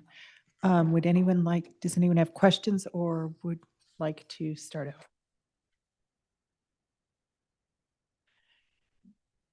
Councilmember Combs. Yeah, thank you, Mayor Nash. So a couple of questions. The 830,000 for Middle Avenue. So that's in addition to the funds council allocated at its last meeting. At the last meeting, the approved direction was to proceed with $1 million to advance the project. Now, the total needs are $8.6 million. We have already spent 2.5, and we need $800,000 to meet the $8.6 million budget. Okay, so then this is the final piece. So, but just this is the $1 million that the council gave direction on last time, or this is So the The request last time wasn't for additional budget. It was for amending the MOU so we could spend and Okay. advance the design and then return to you all for the additional money that we need to make the project whole. Okay, and then so this is the final ask in connection with the design, getting the design to 90%. Exactly. Okay, cool. Another question: the Sand Hill Tunnel, is this accessible by the public, or is it only members of the country club? It's only members of the country club. Okay. That is good information to have. And then can you explain to me, I got a little confused about like the relationship between the surfacing of Plaza 7 and Plaza 8. So we currently have construction funding for Plaza 7. And We have that's just, sorry, that's the what I'll call the Trader Joe's Plaza or the Feldman's Plaza, correct? Exactly. Okay. Yes. So Plaza 7 is, we have construction funding. We have partial funding for Plaza 8, but the funding has come from the downtown parking permit fund, which is, there is insufficient money in that fund to cover the Plaza 8 costs. So we are hoping to see how the bids go so we can come back to you all with the correct funding request and then propose a funding source at that time Because you're gonna bid out Plaza 7 and Plaza 8. together. Okay. And how much in total is and so what's that bid range or The bid range is 2 million per plaza. Plaza 8 is larger. So we're a little bit concerned about, that coming forward to you now with a request based on our current estimate. Okay, so then this means that for the plazas you have 3.5 million. Yes. For them. Okay. And you think the bid will come in at around 4 million, which would put you, but it could come in at 3.5. Right, it could. Hope springs Exactly. eternal. Correct. And so we think that by bidding a bigger project, it'll just be more competitive and hopefully just a better price overall. Okay. And what's the timeline on? Yes, so we are at 70% design right now for both plazas. So the goal is to bid later this fall. We are concerned about the predictions on a super El Nino. So we're right now thinking it may be best to bid in the winter so we can have the contractor on board in the spring after the wet weather. Okay, you're saying spring and winters, but I need years attached Of to next this. year, yes. Okay, so winter of 2027? No, we would bid this winter. So December, let's say October, November, December of this year, and then have the contractor on board so that we can give them the notice to proceed in the spring after the wet weather. The spring of 2027? Yes. Okay. So a few months from now. Okay. And then one final question, just as like sort of thinking of things like plaza, the parking plazas and something like the quiet zone. And to be clear, very supportive of both efforts. But when I think of the plazas, I think of deteriorating infrastructure. And when I think of something like the quiet zone, I think of net new infrastructure. Is there any framing here in how you've like prioritized it that also looks at it in that way, as deteriorating versus something that is new? I'm not going to say nice to have because that triggered some people last time, and I wouldn't certainly say something like the quiet zone is nice to have, but like I have a fundamentally different reaction to those things, and I think you can guess which one I prioritize as I'm thinking of things in those two distinct buckets. Oh, I can say that Plaza 7 and 8, that's failed infrastructure. Yeah, okay. You're going further than me. So yes, I would agree. Yes, a couple of weekends ago, a woman got her grocery cart stuck there, and she looked up at me and she actually yelled at me. And I deserved to be yelled at in that case, to be clear. So okay, so is that a lens at which you look at like sort of how you prioritize? Because I can't. Again, that was just something that stood out to me in that case, but like versus like failed infrastructure versus something that is, and I know there's many different ways you look at something, but is that one way in which you sort of approach prioritization as it relates to this exercise? In a landscape where we have this magnitude of shortfalls, we have to look at things in terms of what has failed and prioritize those projects. Obviously, both are critical projects and they're in our CIP. However, we have to prioritize because we don't have the funding to construct both at the same time. Okay, thanks. Vice Mayor Wise. Thank you so much. Thank you for this very wonderful presentation. I'm really happy to see that there is a suggestion for the Sharon Park pump. I know a lot of people will be excited to see that replaced. A question also on the Sandhill Tunnel Rehabilitation Project. So first, I want to confirm, so the Sandhill Circle resurfacing is separate from that, and the resurfacing is still able to be done regardless of the tunnel, correct? We do need to find a solution for the tunnel. There is heavy equipment that needs to go above it so that we can reach Sandhill Circle. The resurfacing does include all that.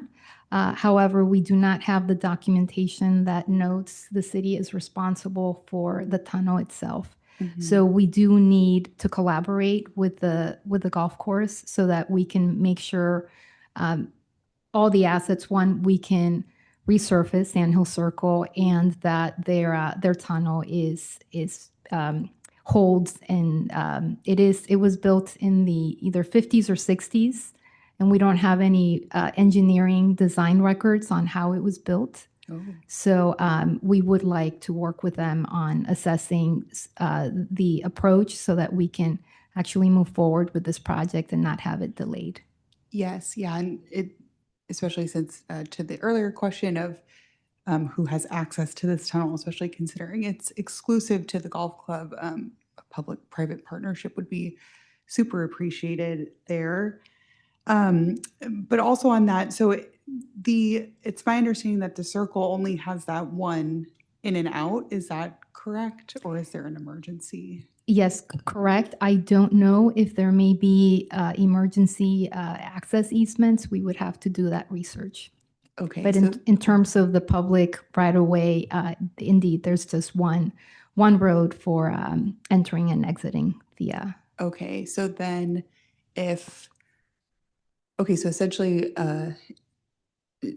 in doing the resurfacing, we would need to reinforce the tunnel. So it sounds like if the golf club doesn't, partner with the city on this project, the city would just have to reinforce the tunnel, but therefore close it, because I assume that would be less expensive, but please correct me if I'm wrong. It might be. So we would have to evaluate, whatever we do, we have to think about what's best in the long run in terms of making sure that road can be resurfaced in the future. Absolutely, yes. And safety, of course. Okay, well, thank you so much.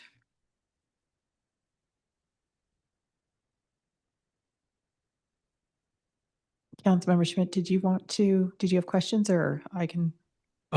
Yeah, I had a few. I can't let it go. All right, so I have to jump in on the quiet zone. I think this wasn't really a question, but I want to make sure we're shaping this part of the debate in the right way as this comes up. I think framing this as infrastructure is the wrong way to fail it, regardless of how we grade it as failed or at risk or whatever. I'm pretty close to this. I talk to our residents and businesses every day. If we live next to this thing, I know where we all live as council members.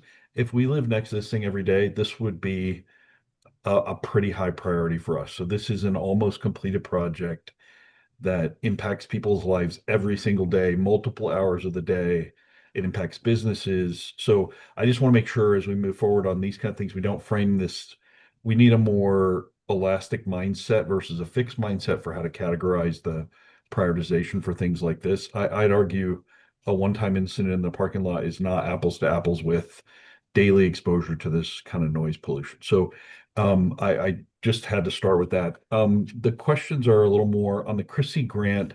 I like that there is hope that we would have a decent shot at getting the construction funded. And I was wondering, Ms. Mitch, I have a series of quick questions. If you could remind me when the NOFO award is. I've seen the grant and I just couldn't recall when we would hear back on whether we had actually secured that funding or not. I know the application's coming up soon, but I was curious about the award timing.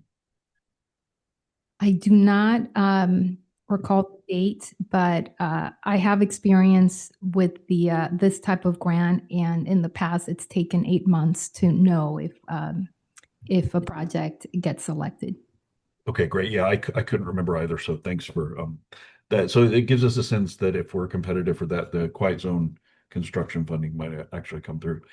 Second quick question is on the just a couple of trade-off questions. The IT master plan, maybe I missed it, and apologies, but the details, I think I pontificated a little bit on this one about the prioritization of things, and I feel like this is one of those potential delay things that secures an additional 500K. Could you just remind me what the details of that 500K really is? Is it, laptop upgrades? Is it network security? What are some of the things that are inside of there and our ability to delay that a year or two? We have been, our IT team has been in the process of developing the IT master plan, which focuses on not only infrastructure, in terms of network infrastructure improvements, but also software needs to make our work more efficient. And it's a very robust document with many, many recommendations. Our IT team is in the process of replacing our very antiquated phone system. So there are just a lot of initiatives that are part of that master plan that are really focused on improving the way that we deliver services, both internally and to the community. So I would say that there's no prioritization right now because that plan is in development, but it is a long list of needs. And so hence, we think this is a pretty important effort that will help all of us work more efficiently. So there's maybe just to push that back a little bit, just to make sure I get a sense of it. That's a sort of a best guess based on what's going to come out of the plan, and it likely could be a series of smaller items as opposed to a larger item that could be delayed. I'm sorry, and I don't mean to be putting words in your mouth, but it sounds like that could be 5 or 6 smaller efficiency items that add up to that budget amount. Is that accurate, do you think? Absolutely. Yep. Okay, great. And then I have a few more, but I'm just going to stop with one and then kind of let the discussion keep going. Is the Bayfront Mitigation Fund. Actually, sorry, this is connected. I'm trying to understand if we freed up some money for the grid, the microgrid, and maybe we asked Meta or PCE as part of the electrification for that 270. I think that preserves some of our Bayfront Mitigation Fund. And I'm just trying to remember the restrictions on that. Like, could that 270 then be applied to the Sharon Park pump station or something else? Or does that all need to stay within is there a restriction where that money freed up would need to stay in the Bayfront area? Any use of the Bayfront Mitigation Fund needs to be in the Bayfront. So that would not work for the Sharon Pond. With your direction, what we can do is in parallel, look to see if we could use PCE money for this project. But if we can't, that project will be completed in the next few months, and we do need additional funding for the closeout. It might be worth, I mean, we can leave that to the discussion of the council. That might be worth looking into, just if you know, we are going to struggle probably to spend down that PC electrification stuff. So that feels like one potential trade-off. I'll save the rest of my questions for further in the discussion, but those were my first few. Thank you. If I may, to clarify, we do need this money to complete the project, so we can look at other funding sources. But your support or direction on making sure we do have that funding available would be really critical. Yeah, I think it's a good idea. Actually, let me jump in for a second. And that's, I've been wondering and spoke with the city manager about whether or not we could use some of the 4.5 million grant from the state, since it is electrification, it is in the Bellhaven area, whether we could use some of that $4.5 million grant for that. We will definitely assess and look into it. Yes. Just to add into that, it is our current understanding that it would be eligible, but we will confirm. Wonderful. That's my understanding too. And I know that some of the funding at PCE has gotten tighter this year. So that would be great, especially if we could do it with the grant money.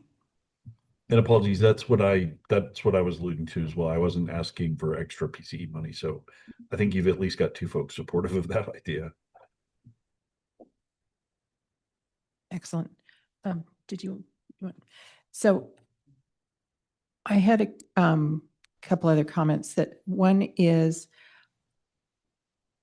I am having difficulty with pulling $250,000 out of the Downtown Public Amenity Fund for any purpose other than improving downtown and the downtown vibrancy. And so I don't know if there's any other places where we can find the $250,000 needed for the quiet zone. I understand the need there, but I am concerned about pulling it there. And I guess in addition, would love to hear, and I don't know if you're prepared or if this is the time to hear, what projects we are planning, especially if they're CIP projects for the downtown vibrancy, and would love to get that at some point soon, if not tonight. We can definitely come back to you with that sort of that vision for CIP improvements and what that funding could be used for your consideration. For the general capital fund, there's a reason why we would love to get the support for unassigned balance. And if there is direction to not use downtown public amenity, then we could go back and use some of that proposed unassigned balance that is included as part of the strategy. But we will return to you with the downtown CIP vision. Thank you. And then on the Sharon, I guess it's in the report, but I am supportive of the Sharon Pond, Sharon Park Pump Station coming from the Measure T money. And I'm also, I don't think it was asked here, but it was in the report. I would like to hold off on the MCC redesign evaluation until we figure out more about the enrollment and childcare funding issues generally. But I think that the general public is funding a lot. There's a lot of subsidizing going on there that I think we need to take a look at before we proceed with spending more money on the redesign evaluation. And there was also in the report, there was a comment or a mention of using the utility undergrounding money for plazas 1 and 3. And I would say I'm fully supportive if it benefits our affordable housing project. and can be used that way. Those are my comments at this point. Councilmember Combs. Is that the intent for repurposing of the utility undergrounding to benefit the affordable housing projects, or is it to resurface? No, the intent is to make funding available to address the shortfall. So if council, there are $6 million in Rule 20 money, and they can only be used in undergrounding districts. So we currently have money in the budget. We don't have the capacity to work on an undergrounding project. We're proposing to release that funding. However, there are $6 million in construction, design and construction available through PG&E. There is an expiration date of 2033. So if council's desire is to use that funding on the other plazas, then that's an effort that we would have to come back to you on to then develop a district. Using it for undergrounding on the other plazas? Yes. Okay. Okay, I'm good there. I did want to say, like, I would be supportive of I think it was the 250,000, $250,000 from the Downtown Amenity Fund for the Quiet Zone. Overall, I am supportive of the Quiet Zone, but I do think it's important to point out, to be clear, for 5 years, I lived a block from the train station. The train tracks right here in Menlo Park, so I very much am aware of the train noise. But again, those are not the only people that deal with noise pollution in Menlo Park. People both in Bellhaven and in Flood Triangle deal with a freeway noise pollution like every day. And the city is not doing anything to address that, to be very clear. And there is a section right not far away from Lorelei Manor where there's not even a sound wall. So I just do think it's really important to point that distinction out. Let's not assume that people have no awareness of the experiences of different parts of the community. And let's not assume that challenge is only being experienced by people in that part of the city. Very important to point that out. But again, I am supportive of the Quiet Zone. Those people have been coming to my office hours for like 5 years now. I'm very familiar with them. And again, I'm very familiar with the issue, and I am 1,000% supportive of it. But I'm not 1,000% supportive of being myopic to only the experiences of certain people in certain communities in certain parts of the city.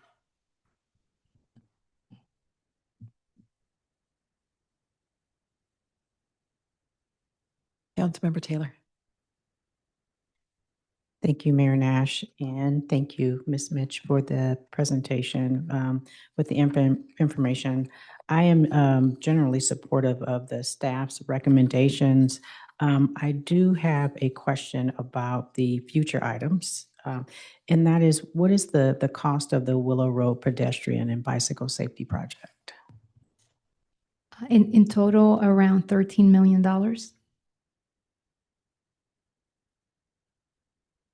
And then do we have grant funding for that, or it's not funded at all? We do. We have Transportation Authority funding for part of the design and also part of the construction. But there is an $8 million construction gap. And one last question on that. And there has been no work done. We have the preliminary report that was completed, and the next phase is starting the design. And so we do have funding for TA grant funding and TIF money to start on the design. However, it is a large construction gap that we have, and our intent is to come back to City Council to assess options. So the current proposal is for a raised separated bikeway, and that is, we can modify the scope of work and design something less expensive. So that is, we are hoping to apply for grant funding. So we are continuing to, this is a project that would be highly competitive. It would be the safest option in terms of having the raised bikeway, the separation. However, we do understand the reality of just having such a large construction gap. Thank you. And and since it's in the report, just about the capital project delivery, the recommendations from staff is coming from our current position of vacancies. Indeed, we are anticipating not being able to fill those vacancies. So this is based on what we hope we can deliver and accomplish. We were able to successfully fill the 2 senior positions, and so we've been very excited about that. Apologies, Sarah. So it is a plan that we believe we can deliver on with the 5 vacancies. Thank you.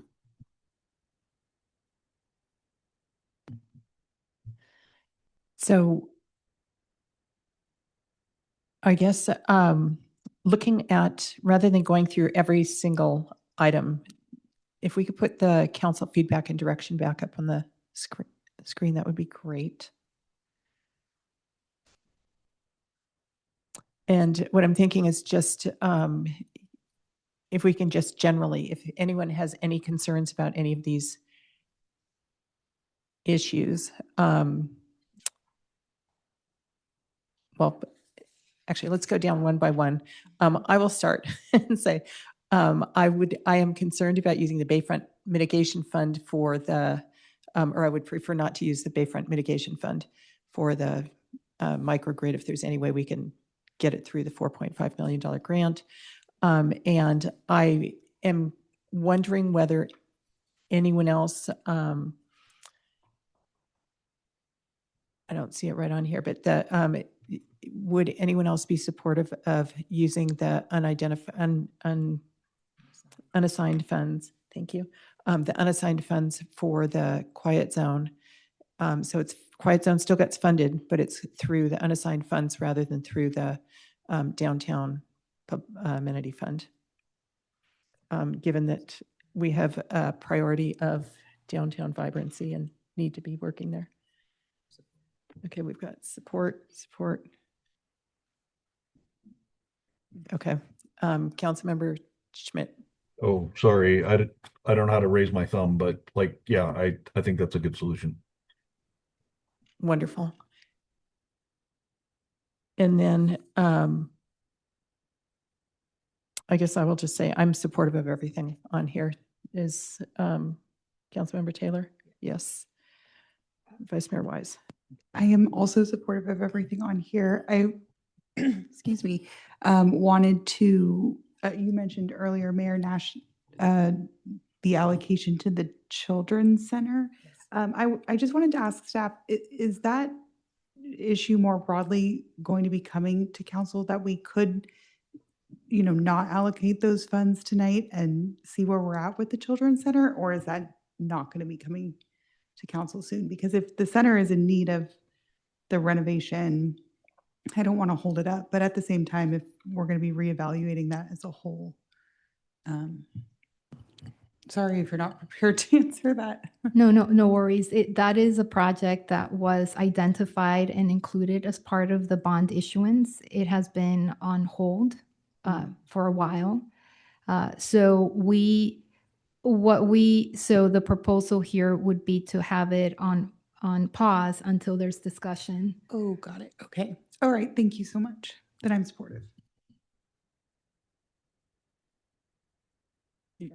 Yeah, in theory, I'm supportive, but I do have to take this moment because when a discussion about MCC came to the council, I don't know how long ago it was, a year ago. They all blur together now. But I had asked for us at that time to have a comprehensive discussion about the enormous subsidy we were providing and if the city should look to childcare service providers. And the council I think very clearly opposed that position. I think it was the only one who supported exploring that at the time. And so I am a little bit in the moment of like, are we now going to kick it? If this is definitely some repair or fix that needs to happen or should happen, is the idea that it does not need to happen. Or like if it happens 5 years from now, it's okay? It's been on hold. We don't have the staffing capacity. There was funding identified as part of the bond issuance. So maybe the city manager can. Yes, I'm happy to kind of report back afterwards. But based off my recollection of things, this is not something that like needs to happen type of thing. It was something that would be nice to do. That's my recollection. So if it's anything other than that, I can report back to the council. It could be important for like changing. Just as a reminder for everybody, the MCC is a former police station. So there were some design decisions made back in the day that maybe were less than ideal. So this would improve on that design, but the center functions just fine the way it is. Okay, thank you for that. And you can scratch some of what I said. But then what I would pose to both the mayor and the city manager, is it the idea for the council to take up an item at some point in the not too distant future where it revisits its involvement in providing childcare services? Because it seems as though that is what this continued pause is also based on, unless I'm making assumptions that aren't part of this. I will say that my comments were based on the fact that when we looked at the fee studies and we were trying to, there was, I believe in that study, we'd increased the fees to a higher level of recovery, and we were not able to attain that. And so the city is, or our residents essentially, the taxpayers are still subsidizing more heavily the childcare at MCC than was recommended by the council, that because we have not, because of that shortfall, and that this was my understanding is this is something that was nice to have, but not a, well, it was something that was nice to have is why I made that comment. And is it something that, you know, looking at everything on our calendar right now, on the schedule, I think it would be good to have a discussion at some point. I don't know if it's the most important thing we have in front of us at this point. You know, I don't know if the city manager wants to add anything.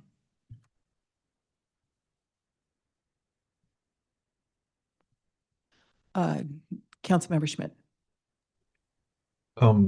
Thanks, Mayor Nash. Maybe three quick things just to carry on with that one. You know, the motion or not the motion, but the agenda item that I teed up to align with county resources, while it didn't really specifically cover this, I think it did go back to Councilmember Combs' broader question about, you know, what's our role in childcare in the city. So I hope as the county resources come online, like we agreed, I sort of backed away from that, but I would also like to have that broader conversation about what's our proper role, and if it aligns with the timing of when those new county resources and the roadmap and blueprint and all that come out, then that might be a logical place for it. So I will be teeing that one back up probably later this year once those are available, and maybe we can loop this discussion into that. Just one suggestion. And then two other quick things. Definitely on the Bayfront grant, I wanted to agree with the mayor on that. I like using the grant money for the grid if we can do it, and maybe a plan B is to ask Meta before we tap a little further into the Bayfront fund. And then agree with everything else on this slide. The only other last thing I wanted to add, and we don't need to cover it in detail, is the process for adding things to our 5-year view. Just because I want to add some of the traffic issues that are coming from Middlefield Road with all the developments in the pipeline. I want to make sure we get that into our 5-year CIP plan, whatever that starts to look like, and at least get the ball rolling. So I'm teeing it up really early because I'm hearing from residents in districts 1, 2, and 3 about the impact that that's going to have on our congestion and traffic. So at some point, I just would love to know how we get things on the 5-year plan. But I agree with pretty much everything on this slide. Thanks. Thank you. Councilmember Taylor? Oh, you're best. Okay. So I believe we've got consensus on the staff approach. Thank you so much. Is there any other information that you need? Thank you very much. Wonderful.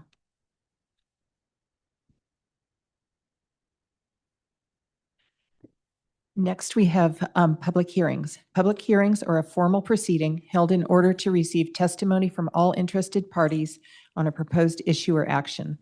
The first public hearing is H1, conduct a public hearing, rate protest hearing, and consider adoption of a resolution approving maximum increases in rates for the collection, processing, and disposal of waste, recycling, and compost materials for commercial, multifamily, and single-family customers with annual adjustments.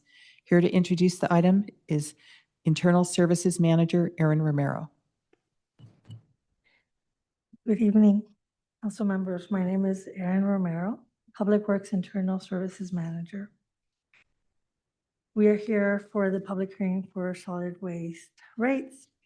I will go over the timeline and next steps.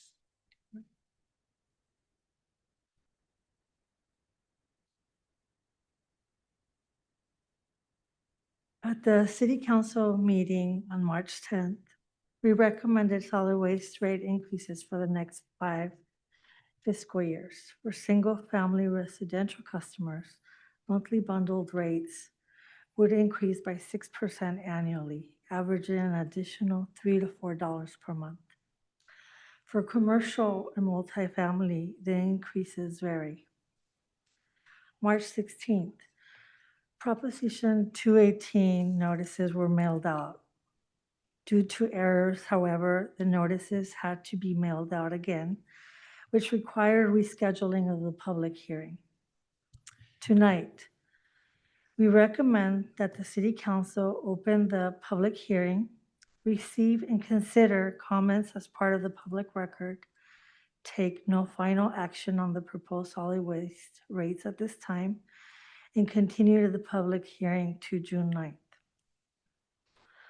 For June 9th, conduct the public hearing to hear protests and adopt a resolution setting the new rates for the next 5 fiscal years. On July 1st, new rates will become effective with annual adjustments for the next 5 years. Thank you.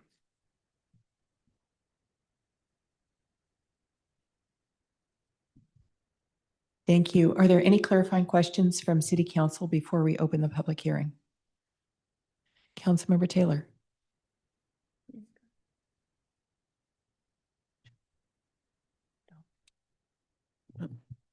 Thank you, Mayor Nash. My only question is, will anything change in the staff report by moving the hearing to June 9th, or will everything stay the same?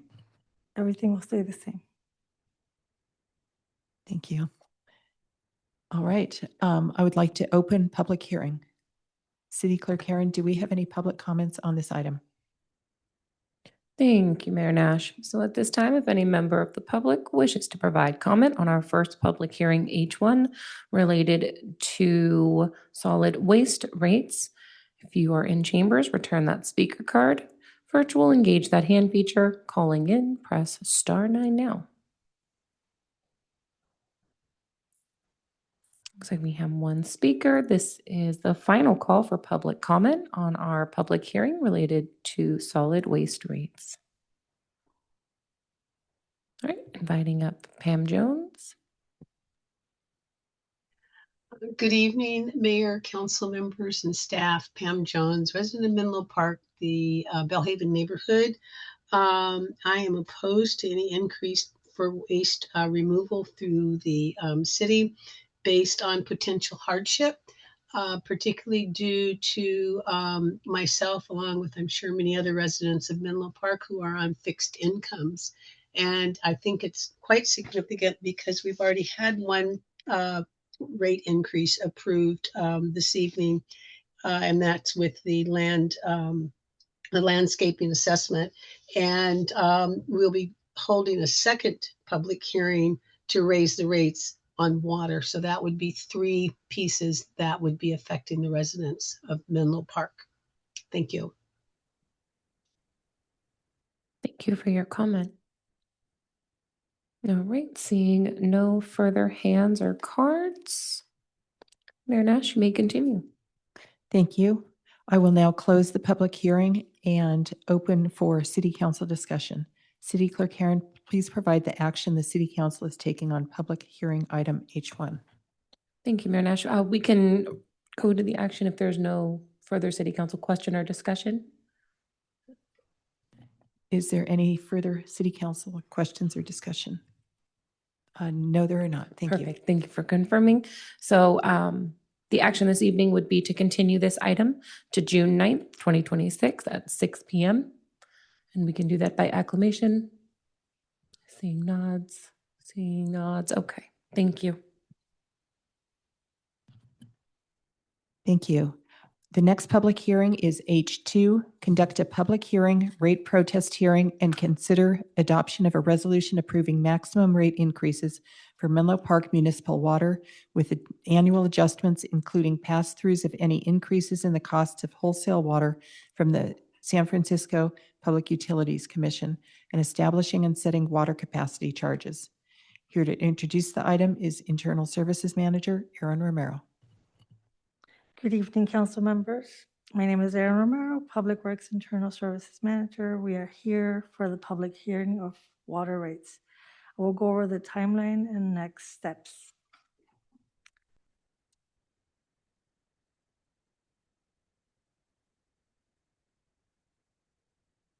Right.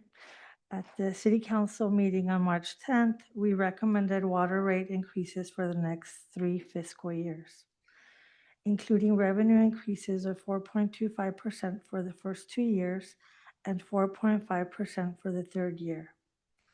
A typical single-family home would see an increase of 15% on their bill the first year, followed by increases of 4.2 to 4.5 in subsequent years. March 16th, Proposition 218 notices were mailed out. Due to errors, however, the notices had to be mailed out again, which required rescheduling of the public hearing. Tonight, we are recommending that the City Council open the public hearing, receive and consider comments as part of the public record, take no final action on the proposed water rates at this time, and continue the public hearing to June 9th. May 25th is the water rate objection deadline. June 9th, conduct the public hearing to hear protests and adopt resolution setting new rates for the next 3 years. July 1, new rates would become effective and annual adjustments for the next 3 years. Thank you. Thank you. Are there any clarifying questions from City Council before we open the public hearing? Councilmember Combs. Why are we continuing this item?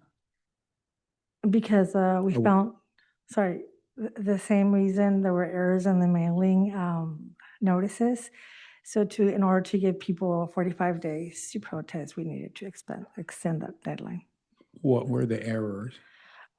We realized that not all customers or property owners were being notified.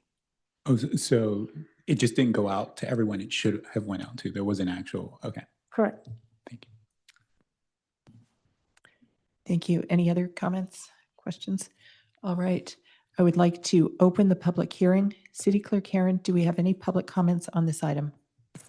Thank you, Mayor Nash. So at this time, any member of the public wishing to provide comment on our second public hearing related to water rates, if you're in person, return that speaker card. virtual, engage that hand feature. Calling in, please press *9 now. Currently seeing 2 speakers, so this will be the final call for public comment for item H2, our public hearing on water rates. All right, our first speaker will be Pam Jones, followed by a caller from phone number ending in 8245.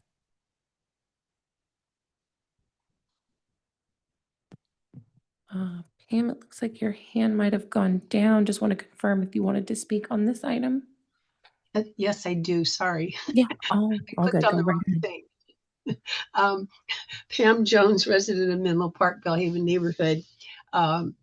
Mayor Nash, council members and staff, I'll repeat the statement that I made previously, and that is I am opposed to any increases in the water rates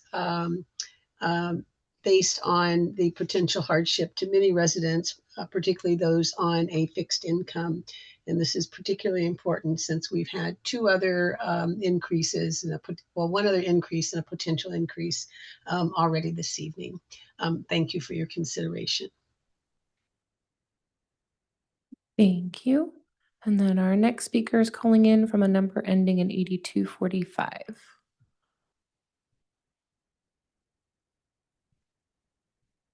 Hi there.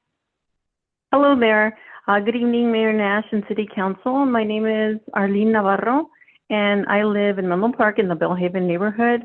I'm also calling to say that I oppose the proposed multi-year water rate increases. Residents are experiencing other upcoming fee increases, either recently approved or potentially gonna be approved. I urge the City Council to reconsider these rates and consider a plan that includes real accessible protection for working families, seniors, renters, and all Menlo Park residents. Thank you for your time. Thank you for your comment. Okay, seeing no further hands or cards. Mayor Nash, we may continue. Thank you. I will now close the public hearing and open for City Council discussion. Is there any discussion? All right, City Clerk Karen, could you please provide the action the City Council is taking on public hearing item H2? Yes, thank you, Mayor Nash. So similar to our solid waste item, by acclamation, the City Council will be continuing this item to June 9th, 2026 at 6 p.m. Thank you. Thank you. The final public hearing tonight is H3, introduce and waive the reading of an ordinance amending the Menlo Park zoning map and Title 16 zoning ordinance of the Menlo Park Municipal Code to add Chapter 15.57 temporarily excluding eligible sites within the El Camino Real downtown specific plan subdistricts of D downtown, SAW Station Area West, SAE Station Area East, ECR-SE El Camino Real South-East, and ECR-NE-R El Camino Real Northeast residential emphasis that are within the 1/4 of the Menlo Park Caltrain Station from Senate Bill 79, the Abundant and Affordable Homes Near Transit Act. Here to introduce the item is Assistant Community Development Director Kyle Parada. Yes, thank you. Good evening, Mayor Nash and members of the City Council. Kyle Parada, Assistant Community Development Director, and I'll be giving staff's presentation this evening. So the presentation overview will go over SB 79 background, and then we'll move into implementation options. The implementation option before the council this evening is the temporary exemption ordinance. And then we'll discuss City Council recommended actions, which would be to introduce the ordinance and waive the first reading, and then next steps. All right, so background, SB 79, as mentioned, is titled the Abundant and Affordable Homes Near Transit Act. It will become effective on July 1st of this year. What it does is it overrides local development standards. Specifically, It increases density, intensity, or square footage, and height in relation to areas around transit stops. It establishes multifamily development as a permitted use in a zone for residential, commercial, or mixed use. And as I mentioned, it applies to sites near qualifying transit stops. It has a tiered approach, which I'll get to on the next slide. And just to kind of set the table here, the Menlo Park Caltrain Station is considered a Tier 1 transit-oriented development, or TOD stop. So from a development potential standpoint, what does SB 79 do? So as I mentioned, under Tier 1 allowances, there's a kind of a multiple step or kind of different tiered approach with the highest intensity and density for areas right around the train station. So that's what the law calls adjacent or within 200 feet of a pedestrian entrance. And then the next tier is the quarter mile. And so those two apply to Menlo Park. Given Menlo Park's size, the half mile doesn't currently apply, and I'll get to that in a moment. But as you can see on this slide here, the heights in the adjacent tier is 95 feet, and the density is up to 160 dwelling units per acre, with the FAR of 4.5. And then in the quarter mile tier, it's 75 feet in height, 120 dwelling units per acre, and 3.5 FAR. And what the law does as well is it does add additional incentives and concessions beyond state density bonus law. So depending on the number of affordable units and affordability, it does increase the number of concessions that a developer would be allowed. The one exception, though, is that cities are not required to grant a concession for increased height beyond the SB 79 height limits.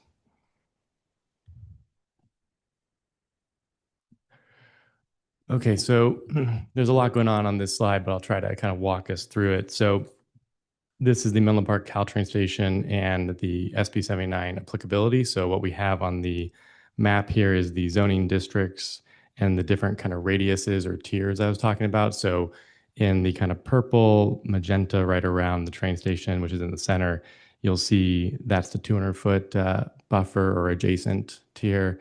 And then the darker blue line is the quarter mile. And for context, we did include on this slide the half mile radius just to kind of show the full extent.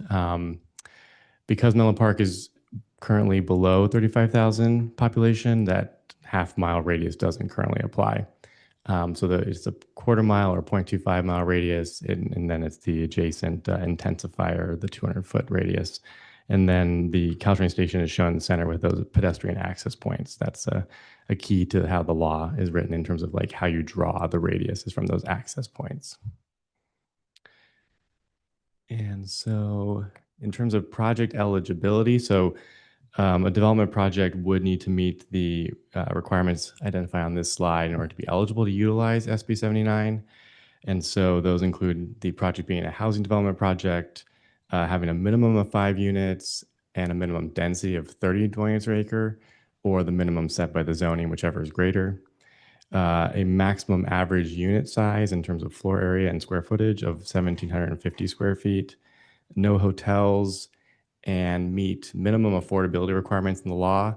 And the law does include a statute that local inclusionary ordinances that require either more affordable units or deeper affordability would override SB 79. And so Menlo Park's BMR ordinance does provide deeper affordability and higher affordability percentages. So it would apply. And then lastly, the demolition of rent-controlled units is heavily restricted under SB 79. And so, as I mentioned, there's a couple approaches to implementation. The item first one on the list is the adopt an exemption ordinance. That's staff's recommendation. That is before the council for consideration this evening. That would temporarily exclude eligible sites until January 31st of 2032 from SB 79 that meet specific criteria of 50% of the minimum density and 50% of the intensity or square footage afforded to those sites under SB 79. The other options to run through quickly are rezone all TOD eligible sites to allow for that 50% of SB 79 default density and intensity or FAR. And in doing that, this would actually be a multi-part process. So There would be the rezoning effort to increase the density and intensity, and then if desired, the exclusion or exemption ordinance to exempt those parcels. So it would expand the exemption eligibility, and then the second decision would be whether to exempt more eligible sites based on the zoning changes. And then a third option is prepare a TOD alternative plan. This would require evaluating the existing conditions, the existing development potential under the eligible sites or applicable sites, and then determining where to potentially shift development potential around in terms of density within that TOD zone. So that does require additional resources and time and effort. And then the fourth option would be no action. And so as I mentioned, the staff recommendation this evening is to consider the adoption of the exemption ordinance. And so what does the exemption ordinance do? So the exemption ordinance is designed to maintain the current development standards in Menlo Park's downtown and El Camino Real corridor, because this would apply to a number of eligible sites within the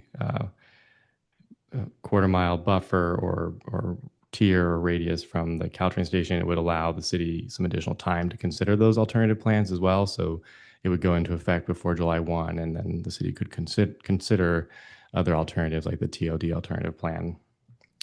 And it would exempt the applicable sites in the downtown El Camino Real specific plan subdistricts, which I know were just mentioned previously, but just to reiterate, it would be the downtown subdistrict, the Station Area West subdistrict, the Station Area East, the El Camino Real South-East subdistrict, and then the El Camino Real Northeast residential emphasis subdistrict. And so there's one caveat for that last one is that given the density that's allowed under the specific plan, the sites within 200 feet of the Caltrain station would not be eligible for an exemption, given that they don't meet the minimum 50% for that adjacency 160 dwelling units per acre or 80 dwelling units at 50%. But the sites further out do, just to clarify. And so as I mentioned previously, staff's recommendation this evening is to introduce and waive the reading of the ordinance, to amend the Menlo Park zoning map and zoning ordinance to temporarily exclude eligible sites within the El Camino Real downtown specific plan that are within 1/4 of the Caltrain station from SB 79. And the Planning Commission did review the ordinance at its meeting on April 27th and recommend that the City Council not adopt the temporary exemption ordinance. And so next step, so if the council introduces the ordinance this evening, the second reading is tentatively scheduled, or the second reading and adoption, I should say, is technically scheduled for May 19th, next week. And following the meeting this evening, if it's introduced, staff will submit the ordinance to HCD for formal review. And then if it's adopted on May 19th, the ordinance would become effective on June 18th, 30 days after the adoption, which would be prior to the effective date of SB 79 on July 1. And that concludes staff's presentation. I'm happy to answer any questions. Thank you. Are there any clarifying questions from City Council before we open the public hearing? Councilmember Combs. Yeah, thank you for that walkthrough. I just want to make sure I understand. What does no action do? Does no action mean by default SB 79 becomes effective? Yes. At 100%, right? Correct. And when does that become? When would it become effective if the council took no action? July 1st. July 1st. Okay. And then one other question. Again, like I know, like the specific plan obviously has different densities with, different districts with different FARs and height maximums. What is do you know, like what is the greatest delta that exists between what SB 79 allows and what current zoning allows? Like the point at which it's like most different. Yes, great question. I do need to pull up a table. Are you asking though specifically for the zones within the downtown specific plan or just in general? Because SB 79, the current quarter mile does include some single family zoning districts, R1U zones and R1S zones. So the delta there would be pretty substantial because it's one unit plus the ADU law provisions. Yeah, okay. So yeah, let's not do the R1Us and just where, because I can imagine, yeah, that's going to be a big delta. Sure. If you could just give me a minute, I'll pull up some tables. If there's other totally. questions, maybe I could circle back to you. Okay, Councilmember. Councilmember Schmidt. Thanks, Mayor Nash. I think it would be well, by way of context. So I attended the Planning Commission meeting on the 27th. Read the guidance memo from the ABAG, and actually been following this when the state lawmakers were proposing it. So I'm a little worried. I'd just love to hear a characterization of the Planning Commission debate a little bit more in your own words, because just saying they propose no action, I don't think fully represents the heart of what the Planning Commission was saying. So I would just love to hear a quick recap to clarify for the council what you think the major point they were trying to make was, or major points. Yes, thank you for the question. So I think I would point the council to the staff report summary, which has more details on the Planning Commission's discussion.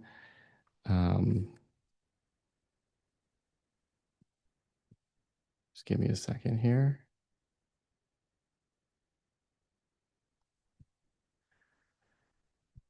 So it's on page H-35, but essentially the Planning Commission did discuss a number of options during the meeting.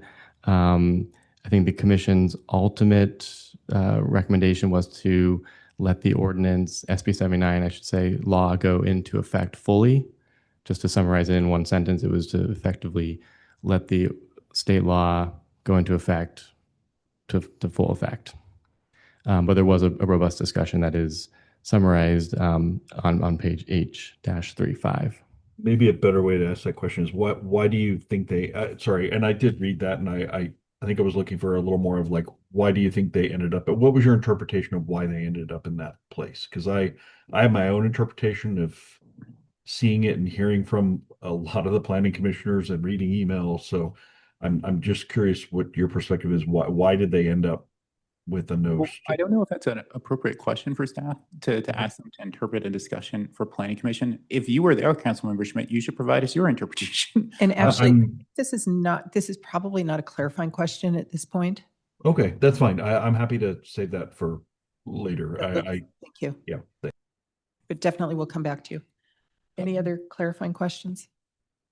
All right. Through the mayor, if I may circle back to Councilmember Combs' question. So in terms of the delta, what we're looking at actually in the attachments to the staff report, if you look at the multifamily zones, the density for like the R2 zone is 12.5 dwellings per acre. And so those R2 zones would be within the quarter mile radius. And so up to 120 dwelling units per acre under SB 79.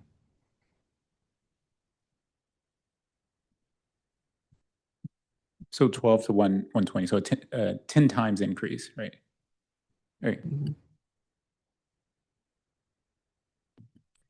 Actually, I do have one other clarifying question, and that's in the ABAG document. It says that the FAR limits apply only to residential FAR. So how does that work with mixed use developments? Yes, thank you for that question. So yes, the state law is looking at FAR increases for housing developments, and so the housing units specifically. So the city could apply or would apply its non-residential FAR limits of the underlying zoning for a mixed use project. So it effectively would be the city's zoning FAR limits that applies to non-residential. So in the downtown specific plan, we do break out non-residential from residential. And so that limit would apply plus the residential FAR from SB 79. I'm not quite following. So for the non-residential portion, that would be at one density, and so it's just using two densities depending which portion of the building it is applied Correct, to. yeah. Got it. Okay, thank you so much.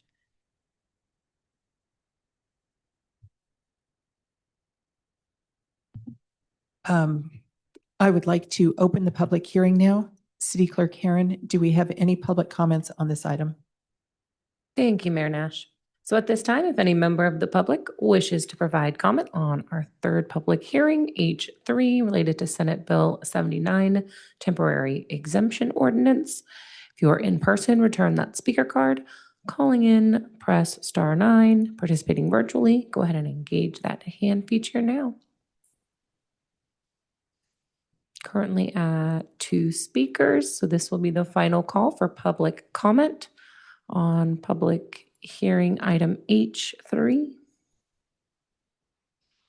All right, our first speaker will be June Chin, followed by Adina Levin.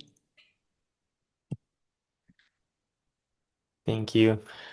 Good evening, members of the Menlo Park City Council. My name is June Chin, and I'm the Menlo Park Community Builder with the Housing Leadership Council of San Mateo County. We work with our communities and their leaders to produce and preserve quality, affordable homes. I'd first like to thank the staff for all their hard work in putting together their report regarding the city's implementation of SB 79. On behalf of HLC, I would like to share that we are in support of the Planning Commission's recommendation to, quote, not adopt the resolution excluding any zoning district from SB 79 and let SB 79 go into full effect.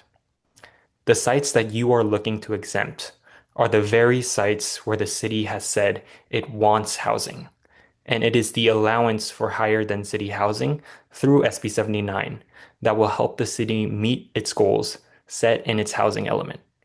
The urgent need to keep your Menlo Park residents housed and to prevent their systematic displacement from your community makes it critical that you preserve every pathway that allows for the creation of as many affordable homes as possible. We urge the City Council to accept the Planning Commission's recommendation to again not adopt the resolution excluding any zoning district from SB 79 and let SB 79 go into full effect. Thank you so much for your time and consideration. Thank you for your comment. Our next speaker will be Adina Levin, followed by Catherine Dumont. Hello, good evening, Mayor, council members, and staff. Adina Levin, Menlo Park resident. And I live pretty near downtown, but a smidge outside of the SB 79 radius. Even at such time as the city grows to be 35,000 people and more land would be covered under SB 79. I wanted to also speak in favor of the Planning Commission recommendation. I think that given where the city is in our goal and obligation to provide housing, doing this delay and deferral is legal. It takes advantage of something that is allowed for in the law. We certainly can do it legally. But if we did, I suspect that a few years down the road, we would wish that we hadn't, because the sites that are covered under SB 79 and have really good potential for denser housing development in a transit and service-rich area, if we hadn't and had them be developed at for fewer homes, we would wish that we hadn't done that. We just very recently learned that the Willow Village project that had been proposed by Facebook is not moving forward, and that chomps a huge hole in our housing goals. And so if we don't really take advantage of what the state has enabled for us, we're going to be looking to catch up in places that are, lesser high quality for housing. And, there's a lot of real consternation about what happens when we fall behind and build-a-remedy projects happen.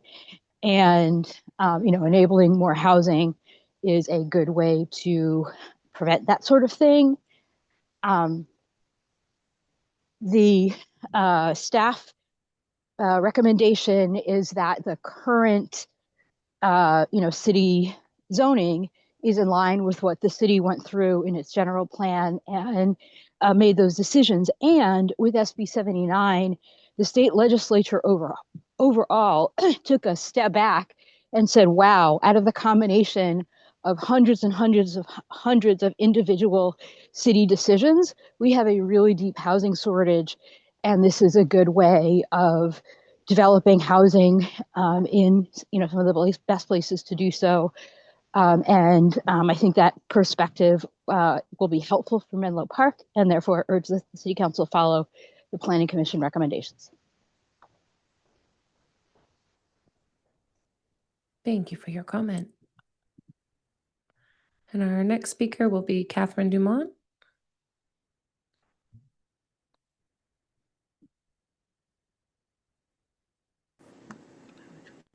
Oh, hi, good evening. This is Catherine Dumont, Menlo Park resident. Good evening, City Council and staff, and appreciate the work that went into the report. So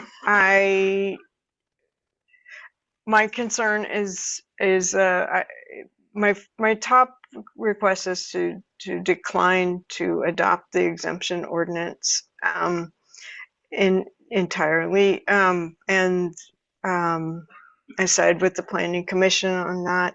I think that my concern is noted in other letters that have been submitted was that there's no commitment to or a long-term plan of what to do. There's just kind of a reference to that it could be undertaken in the next housing cycle, which is a long ways off, and we're still going to be faced with what we're planning to do in the future. And I would really like to know what a true alternative plan would be.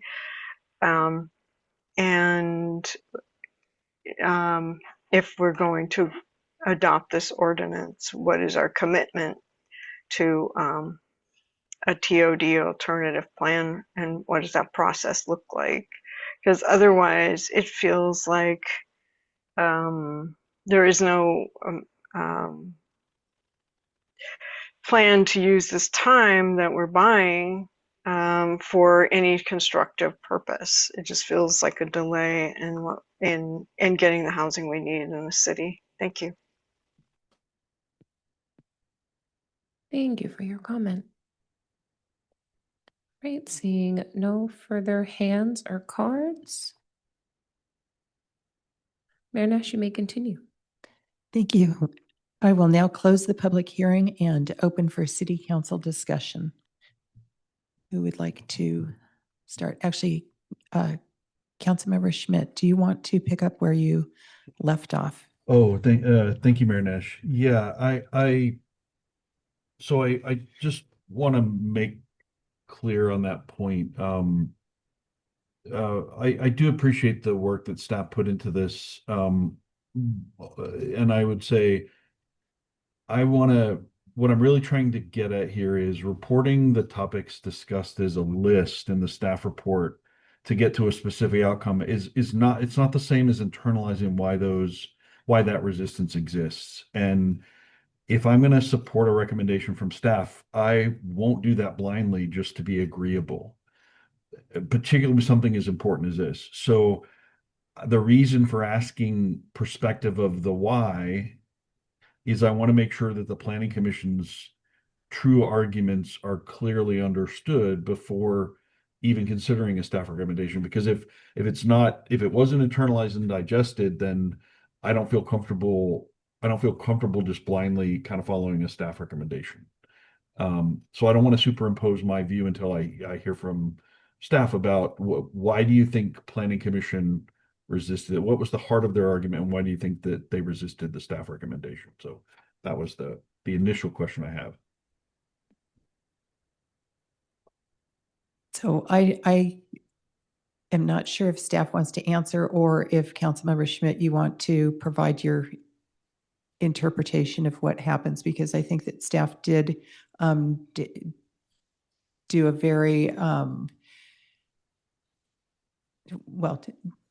thorough job of providing that information. I also attended the meeting and saw what happened. I think that it's not inaccurate what is reported.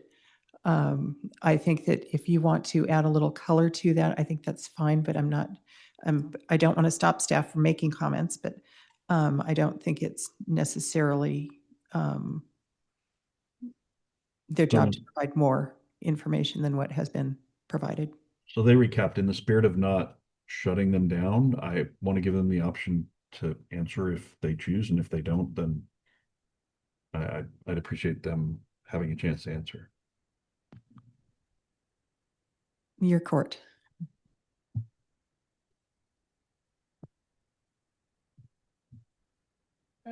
So thank you. I think staff's summary in the staff report, is staff's understanding of the meeting, and does relay the discussion that occurred and the Planning Commission's recommendation. Okay, yeah. So I think there's a few points to consider, because I think just listing the topics doesn't really present what I would call a fair and balanced view of why Planning Commission resisted this in the end. After a pretty healthy debate, I think the mayor will attest, it was another long meeting from the Planning Commission. I think, the heart of this is that this just delays projects that we need to unlock now. And Willow Village and the risk of the downtown measure, just adds to that. I think we call it the buffer before, before invalidating our housing element. So the second kind of thing that I think was said in that meeting is, and it was said in some of the comments and other things, is that there really isn't a vision for this. So the downside of delaying the projects and then not having a vision, it just brings me back to, there was no overriding vision for downtown when we were issuing the RFPs. And I clearly remember, and I will remind all of us, the response that we got back on that was, well, the RFPs and the developers will define the vision for downtown for us. And that just tells me that the delay plus the lack of vision is no reason why we shouldn't just start now. Because with the HCD buffer increasing, we can make the point that SB 79 is another good faith effort that we've made to do all we can. And I think as our numbers get tighter and tighter, we're going to need those things as we talk to HCD about whether our plan is truly moving forward or not. And the last point I'll leave is, as we consider this, it's super discouraging that we're slowing things down by this recommendation. We're not talking publicly and seriously about the very real point that our RENA allocation for next cycle is very likely going to be the same number of units. So we keep compartmentalizing these issues, and the broader picture is we're getting behind in the current cycle.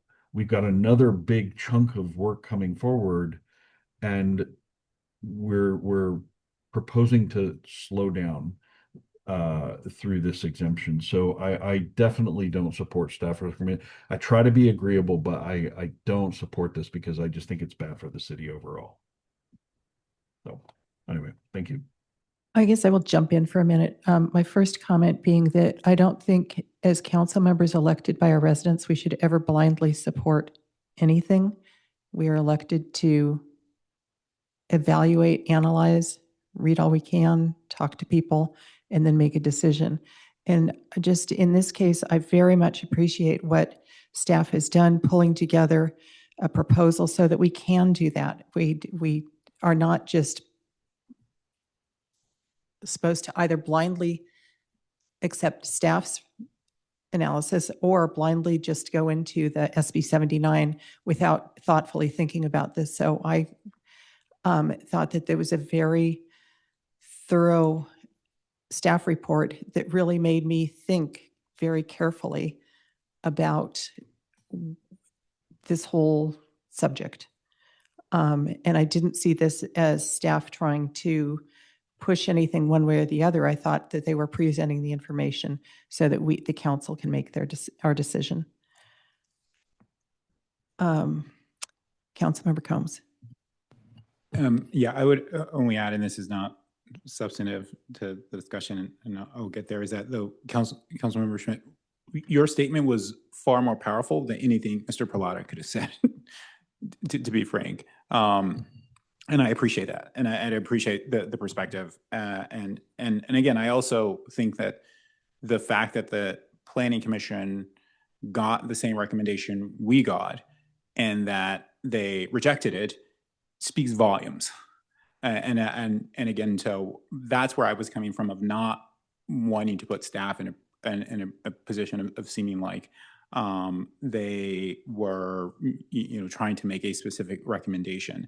And so that's how I was approaching it. And I share a lot of your concerns.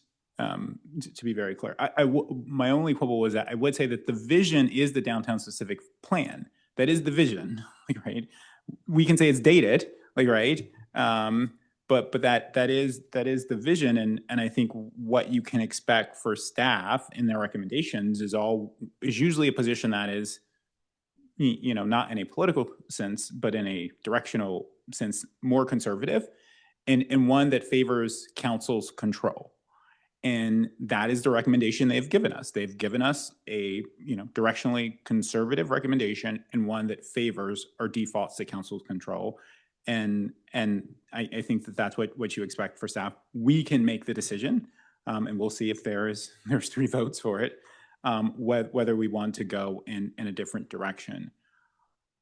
I am inclined, as I sit here, for no action. And to let SB 79 go into effect. But I'm open if some of my colleagues want to say, no, let's not go in that direction, and have some concerns that maybe I haven't in my reviewing of everything, availed myself of.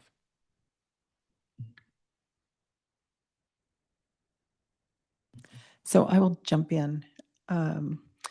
What I'd like to know is, how would a project look different under the 2 scenarios? How would a project, for example, downtown, and I'm specifically thinking about the objective standards that we have, and what are we losing with SB 79? My understanding is that SB 79 does keep objective standards as long as they don't impact the available density, but please, can you provide more information about that? What does the project look like if, under the current system, and what would it look like if SB 79 came into effect, and how do you see the differences, please? Yes, thank you for the question. So yes, under SB 79, the city can apply objective design standards, which we have a number of in the downtown specific plan subdistricts and other zoning districts as well, but focused on the downtown plan. As long as those standards do not preclude the density or the square footage intensity or the height. So we'd have to look at it, and we haven't done a really in-depth evaluation at this point of which development standards could potentially be kept, if you will, or applied to SB 79 projects, and which would, just the way they are developed and written would preclude that density or intensities. We haven't done that, but there would be some that could apply, and there would be some that would not be applicable, just given that they would restrict the density or the intensity or the height. So if we choose no action, how do we maintain whatever objective standards are available to us? Does staff need to go through that rigorous evaluation, or is it what people bring to us? How does that happen? Yeah, great question. I think it's probably case by case, because it really would depend on the project. Not every project is certainly going to develop at the 120 dwelling units per acre or the 160 if you're within the immediate adjacent part or proximity down to the Caltrain Station. So it really depends, I think, on the applicant's proposal and whether or not a standard would preclude that project, if you will. But for hypotheticals, I think you would look at the max density and max square footage, but not every project is going to come in at that. And so if we choose no action, we don't rescind our objective standards, but we evaluate them as a project comes in? Yes, that's how that would work. And if a developer chooses not to go to the full density or full height or FAR, then the standards would apply to whatever they bring forward to us? No, so I know appreciate this may be very hard. Yeah, I appreciate the question. A lot of hypotheticals. I think that's correct. That's how staff would approach it, definitely. But I'll maybe please. look to the city attorney to add any additional. So the standards technically would apply even if the project is proposed at the max SB 79 default density, height, and FAR. SB 79 specifically preserves cities' objective standards that don't preclude development at the proposed densities and intensities under SB 79. That said, you also have to remember that all of these projects are also eligible for density bonus law, or are all eligible for a density bonus under state density bonus law, and therefore are entitled to incentives, concessions, and waivers. And so in all likelihood, where a developer and a development does not find downtown precise plan, specific plan standards to be compatible with their proposed development, they'll just waive out of them under density bonus law. So we're not gaining or losing much either way is what I'm hearing? Well, either way of what? With, if we were to do the exemption ordinance and maintain what we currently have, the standards that we currently have, or if we go with no action, in which case the objective standards do hold where they don't preclude.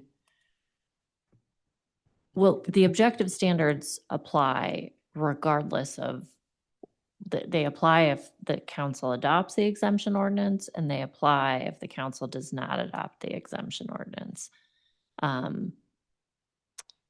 I'm just reminding the council that you may not get those standards implemented due to density bonus incentives, concessions, and waivers.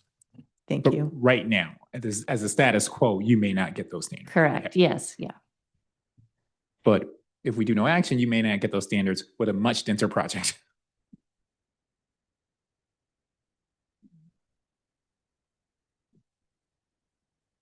And then do we need to, what about historical? I think we have 2 historical sites. Are those automatically exempted or? Yeah, that's correct. So SB 79 applies to sites that are zoned residential, commercial, or mixed use. And so the historic sites would not be, of course, subject to makes that. sense. Yeah. Okay. One of the questions is about under SB 79, and this is from the ABAG document, All sites eligible for SB 79 standards are potentially eligible for SB 35, SB 423 streamlining, regardless of whether the jurisdiction is otherwise subject to SB 35, SB 423, based on its housing element or RENA progress.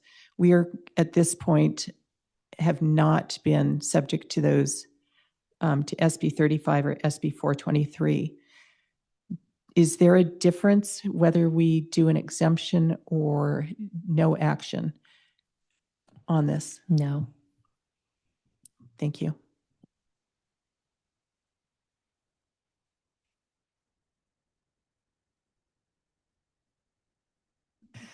Councilmember Combs. I mean, to Mr. Perlon and staff, it is the case that lots of communities or lots of cities are doing these exemptions, right? It seems like doing the exemption is more, at least, again, it just seems to be very common. It's not a rarity for communities to exercise the exemption and give themselves this additional time. If that's the question, I think yes, a lot of cities are exploring whether it's an exemption or other implementation options that the state law affords local jurisdictions.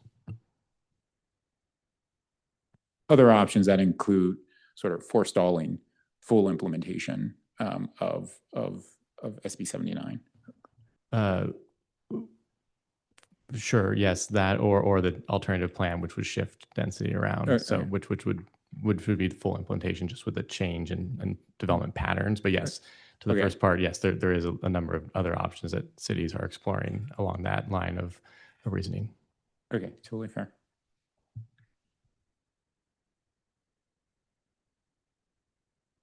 Councilmember Schmidt.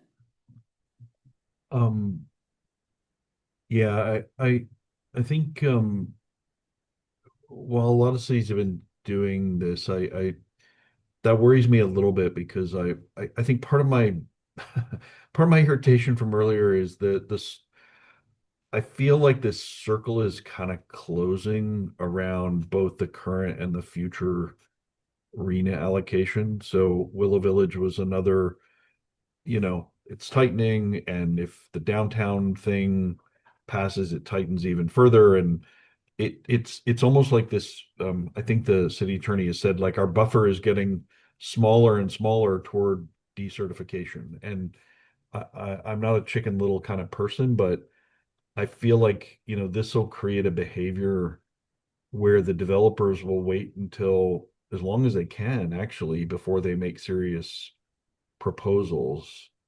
And I think we'd have more advantage if we had developers who were putting proposals forward sooner. And so because our numbers are only going to get tighter and tighter. And I don't see myself supporting some comments that are out there of like, let's now go back and revisit D1 developments. Like, I don't think that's a good idea either. So I feel like our circle of options is closing if we delay this. And I don't know. I mean, maybe that's a question for the city attorney or staff, or it's just an observation that I'm feeling when developers are going to wait, and they're going to wait and see. And that just doesn't feel good for us, not invalidating our housing element. Anyway, maybe that was more of a general comment. I don't know. General comments are allowed right now. Thanks. Do you have anything more to add at this point in time? No, I think I really wasn't irritated at staff. It was more just, I feel like the options are decreasing and decreasing and decreasing. And that just makes me nervous. I think because, we have, Drew, Councilmember Combs and I have the wonderful large example of what happens with builder remedy, bordering both our districts. And that's going to be some tough discussions. So that's why I always rattle on about builder's remedy and not decertifying the housing element. And I know we're all concerned about that. So I just feel like our options are constricting, and this felt like another brick in that wall. So I'm pretty worried about it. So anyway, thanks. Councilmember Taylor. And thank you, Mayor Nash, and thank you for the presentation and the staff report. I will be supporting no action.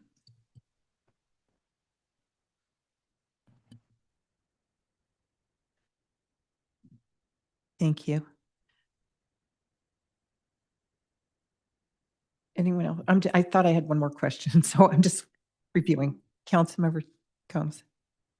I'm also inclined to support no action, if not based on the dire scenario that Councilmember Schmidt sketches. And it is that there are a lot of things that are moving out of our control. Certainly Willow Village is out of our control. The downtown parking lots may, again, to a degree, possibly depending on the referendum, move to something that's out of our control.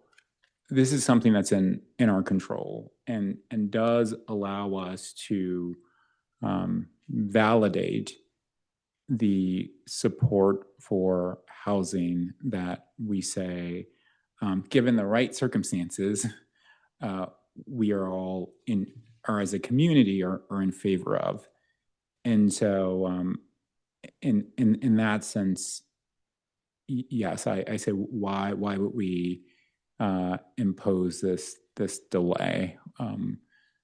This represents an embrace of the future that certainly I'll admit is scary, but it very much is the future. And whether we're scared of it or not doesn't change it. And so I would be in favor of taking no action here and letting SB 79 go into effect. So it sounds like we have 3 at this point for no action, but I want to probe a few more things. One is my understanding from the Housing Commission was actually they came down on the side of rather than putting in an exemption first and then seeing what happens.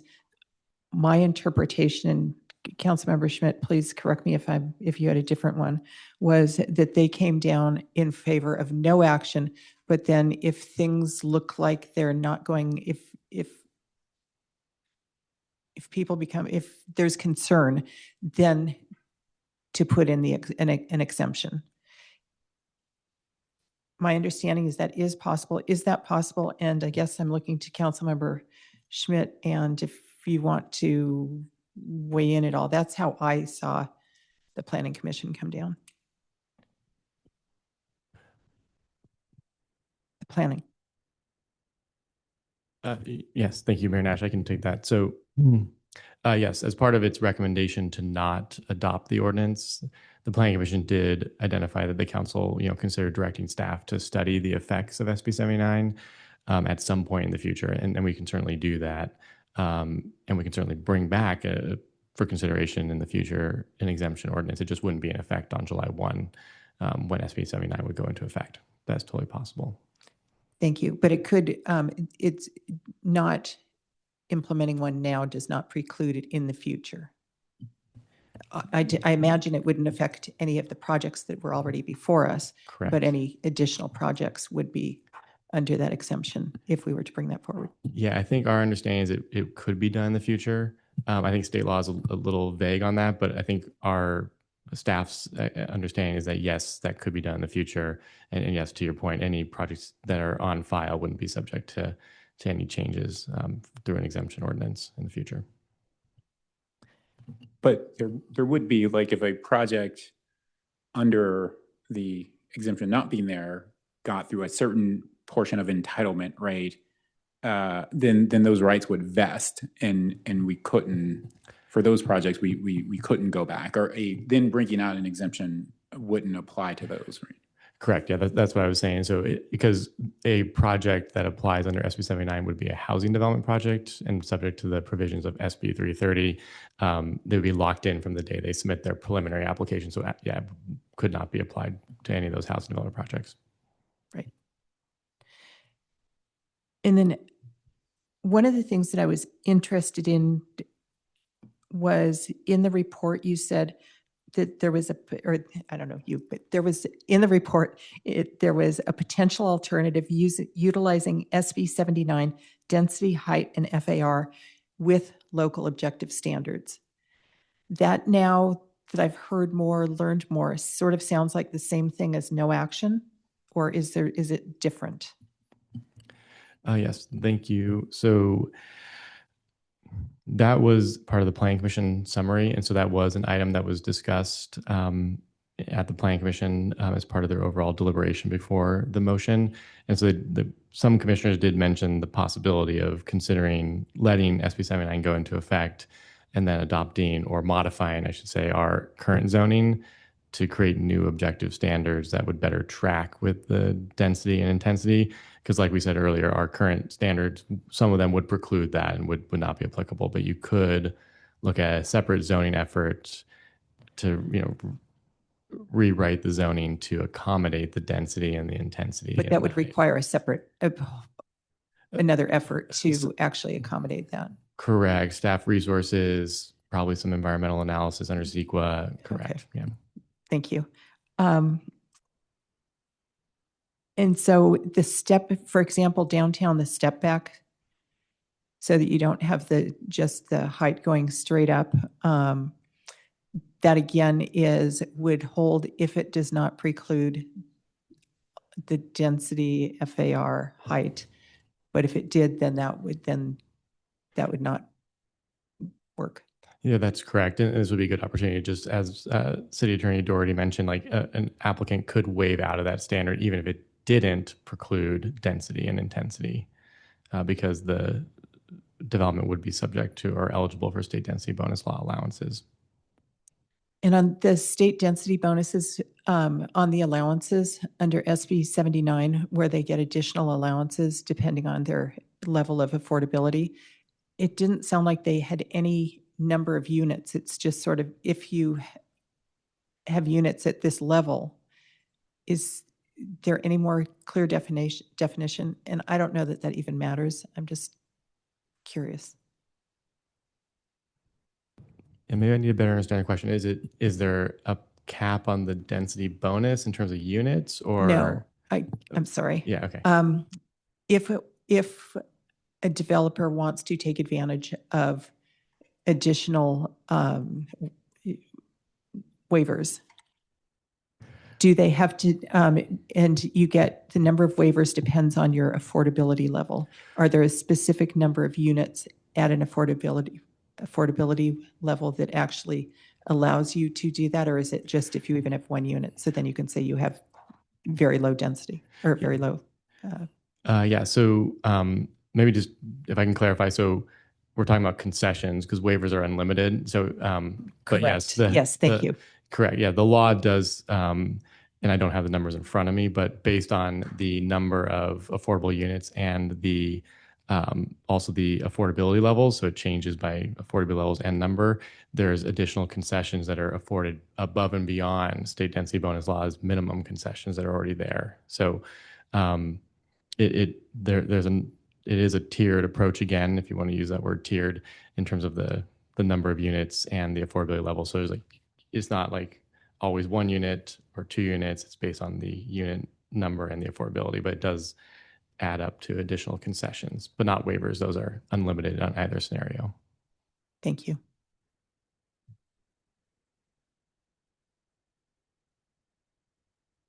Okay, I am on board with no action as well. Yes, thank you for this great conversation. All of my questions have already been asked and answered, so love. I am also supportive of no action. I thought this was a really stimulating staff report, so appreciate it coming forward. Any other comments? And I'm looking to see. Do we have a motion and a second on the table? Oh, I'm sorry. Looking at the. You don't need a motion. You don't need a There's motion. just no action. Okay, very good. Any final? Councilmember Schmidt. Oh, I just want to laugh and say I appreciate Councilmember Combs. I think he hit the perfect word when he said I was feeling dire. I couldn't quite put my hand around it, but I'm really glad we're not closing this circle like it was feeling like so much. So I appreciate he put a label on the feeling like things were constricting and it was starting to feel a little dire, and I think it's feeling a little less that way now. So thanks. Could, I guess one thing to add is, if we start getting, as we start, I'll be hopeful, as we start getting applications in, can you please, just keep council and the public apprised as to how that, what is happening, so that if we do need to regulate anything, or just full transparency so we know what's happening. Thank you. Yes, certainly.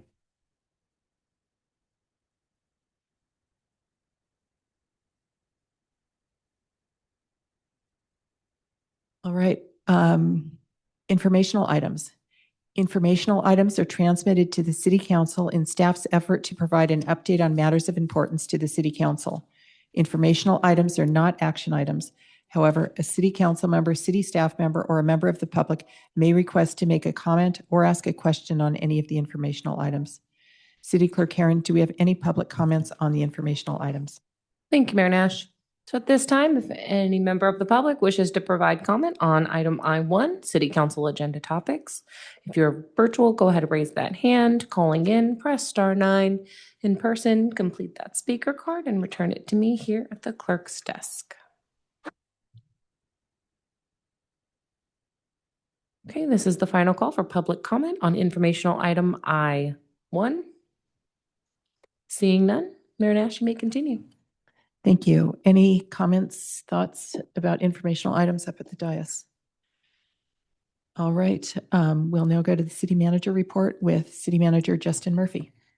Yes, thank you, Mayor. Just want to thank the community members that were able to attend last Thursday's open house related to the request for proposals for the downtown parking plazas 1, 2, and 3. At that event, Alliant Communities, Presidio Bay Ventures, and related companies and Alta Housing all had stations where they were open to dialogue with the community members that attended. It was a good turnout. I know a number of council members were able to attend. So I did want to just announce kind of the next step, as was outlined previously. The next step would be presentations by these 3 groups to the city council at an upcoming council meeting. It's most likely going to be in June, and based off overall schedules, it would most likely be a special meeting. So keep the council and the community updated as we solidify the date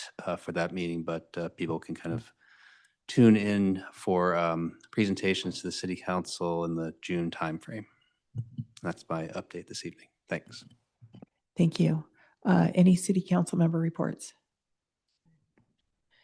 Councilmember Taylor. Thank you. Wanted to report out on the Home for All meeting, which was actually just yesterday, May 11th. This is the steering council meeting, and a couple of topics that came up, and I'll make sure to send the information to the city clerk. And this had to do with the jobs housing imbalance for all the cities in San Mateo County. And then we are also working on our Home for All draft work plan. So more to come soon. My last report out is about the progress seminar. And one of the sessions that I just wanted to share, the title is, it was one of the breakout sessions, and it says, "What's Holding Us Back?" And one of the discussions had to do with childcare in San Mateo County, and just looking at what's happening both for childcare providers and also the workers in childcare. And that's all I have to report out. Thank you. Thank you. Councilmember Schmidt. Thanks, Mayor Nash. So couple quick things. We're still working for Rethink Waste on a piece of legislation, AB 762, that will come into committee, but we're trying to rally support for that. It's the disposable vapes to avoid causing hazards and fires in the shoreline center, which is hugely expensive, and all kinds of other damaging things. So I'll keep the council posted as that makes its way through. And if you choose to support, obviously, please do. But I think that's important for our community. And then the second really quick one was thanks to a last minute substitution from Assistant Manager, City Manager Stolte, I was able to go to Sacramento and help add our voice to the fight for vehicle licensing fee funding. There was really good turnout. There were a lot of cities and labor was there and nonprofits were there.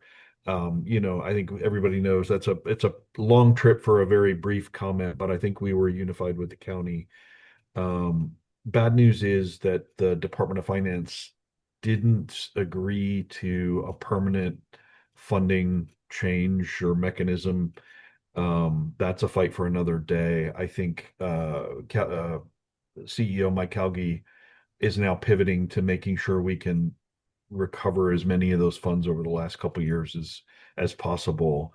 And I think we'll figure out how as a city we could potentially support recovering that money. But it was good to be in solidarity. I hope we can recover some of that money because it's quite a bit of money for the city. So we'll keep fighting the good fight there. So thanks. Thank you. Seeing no other comments, we are adjourned. Thank you.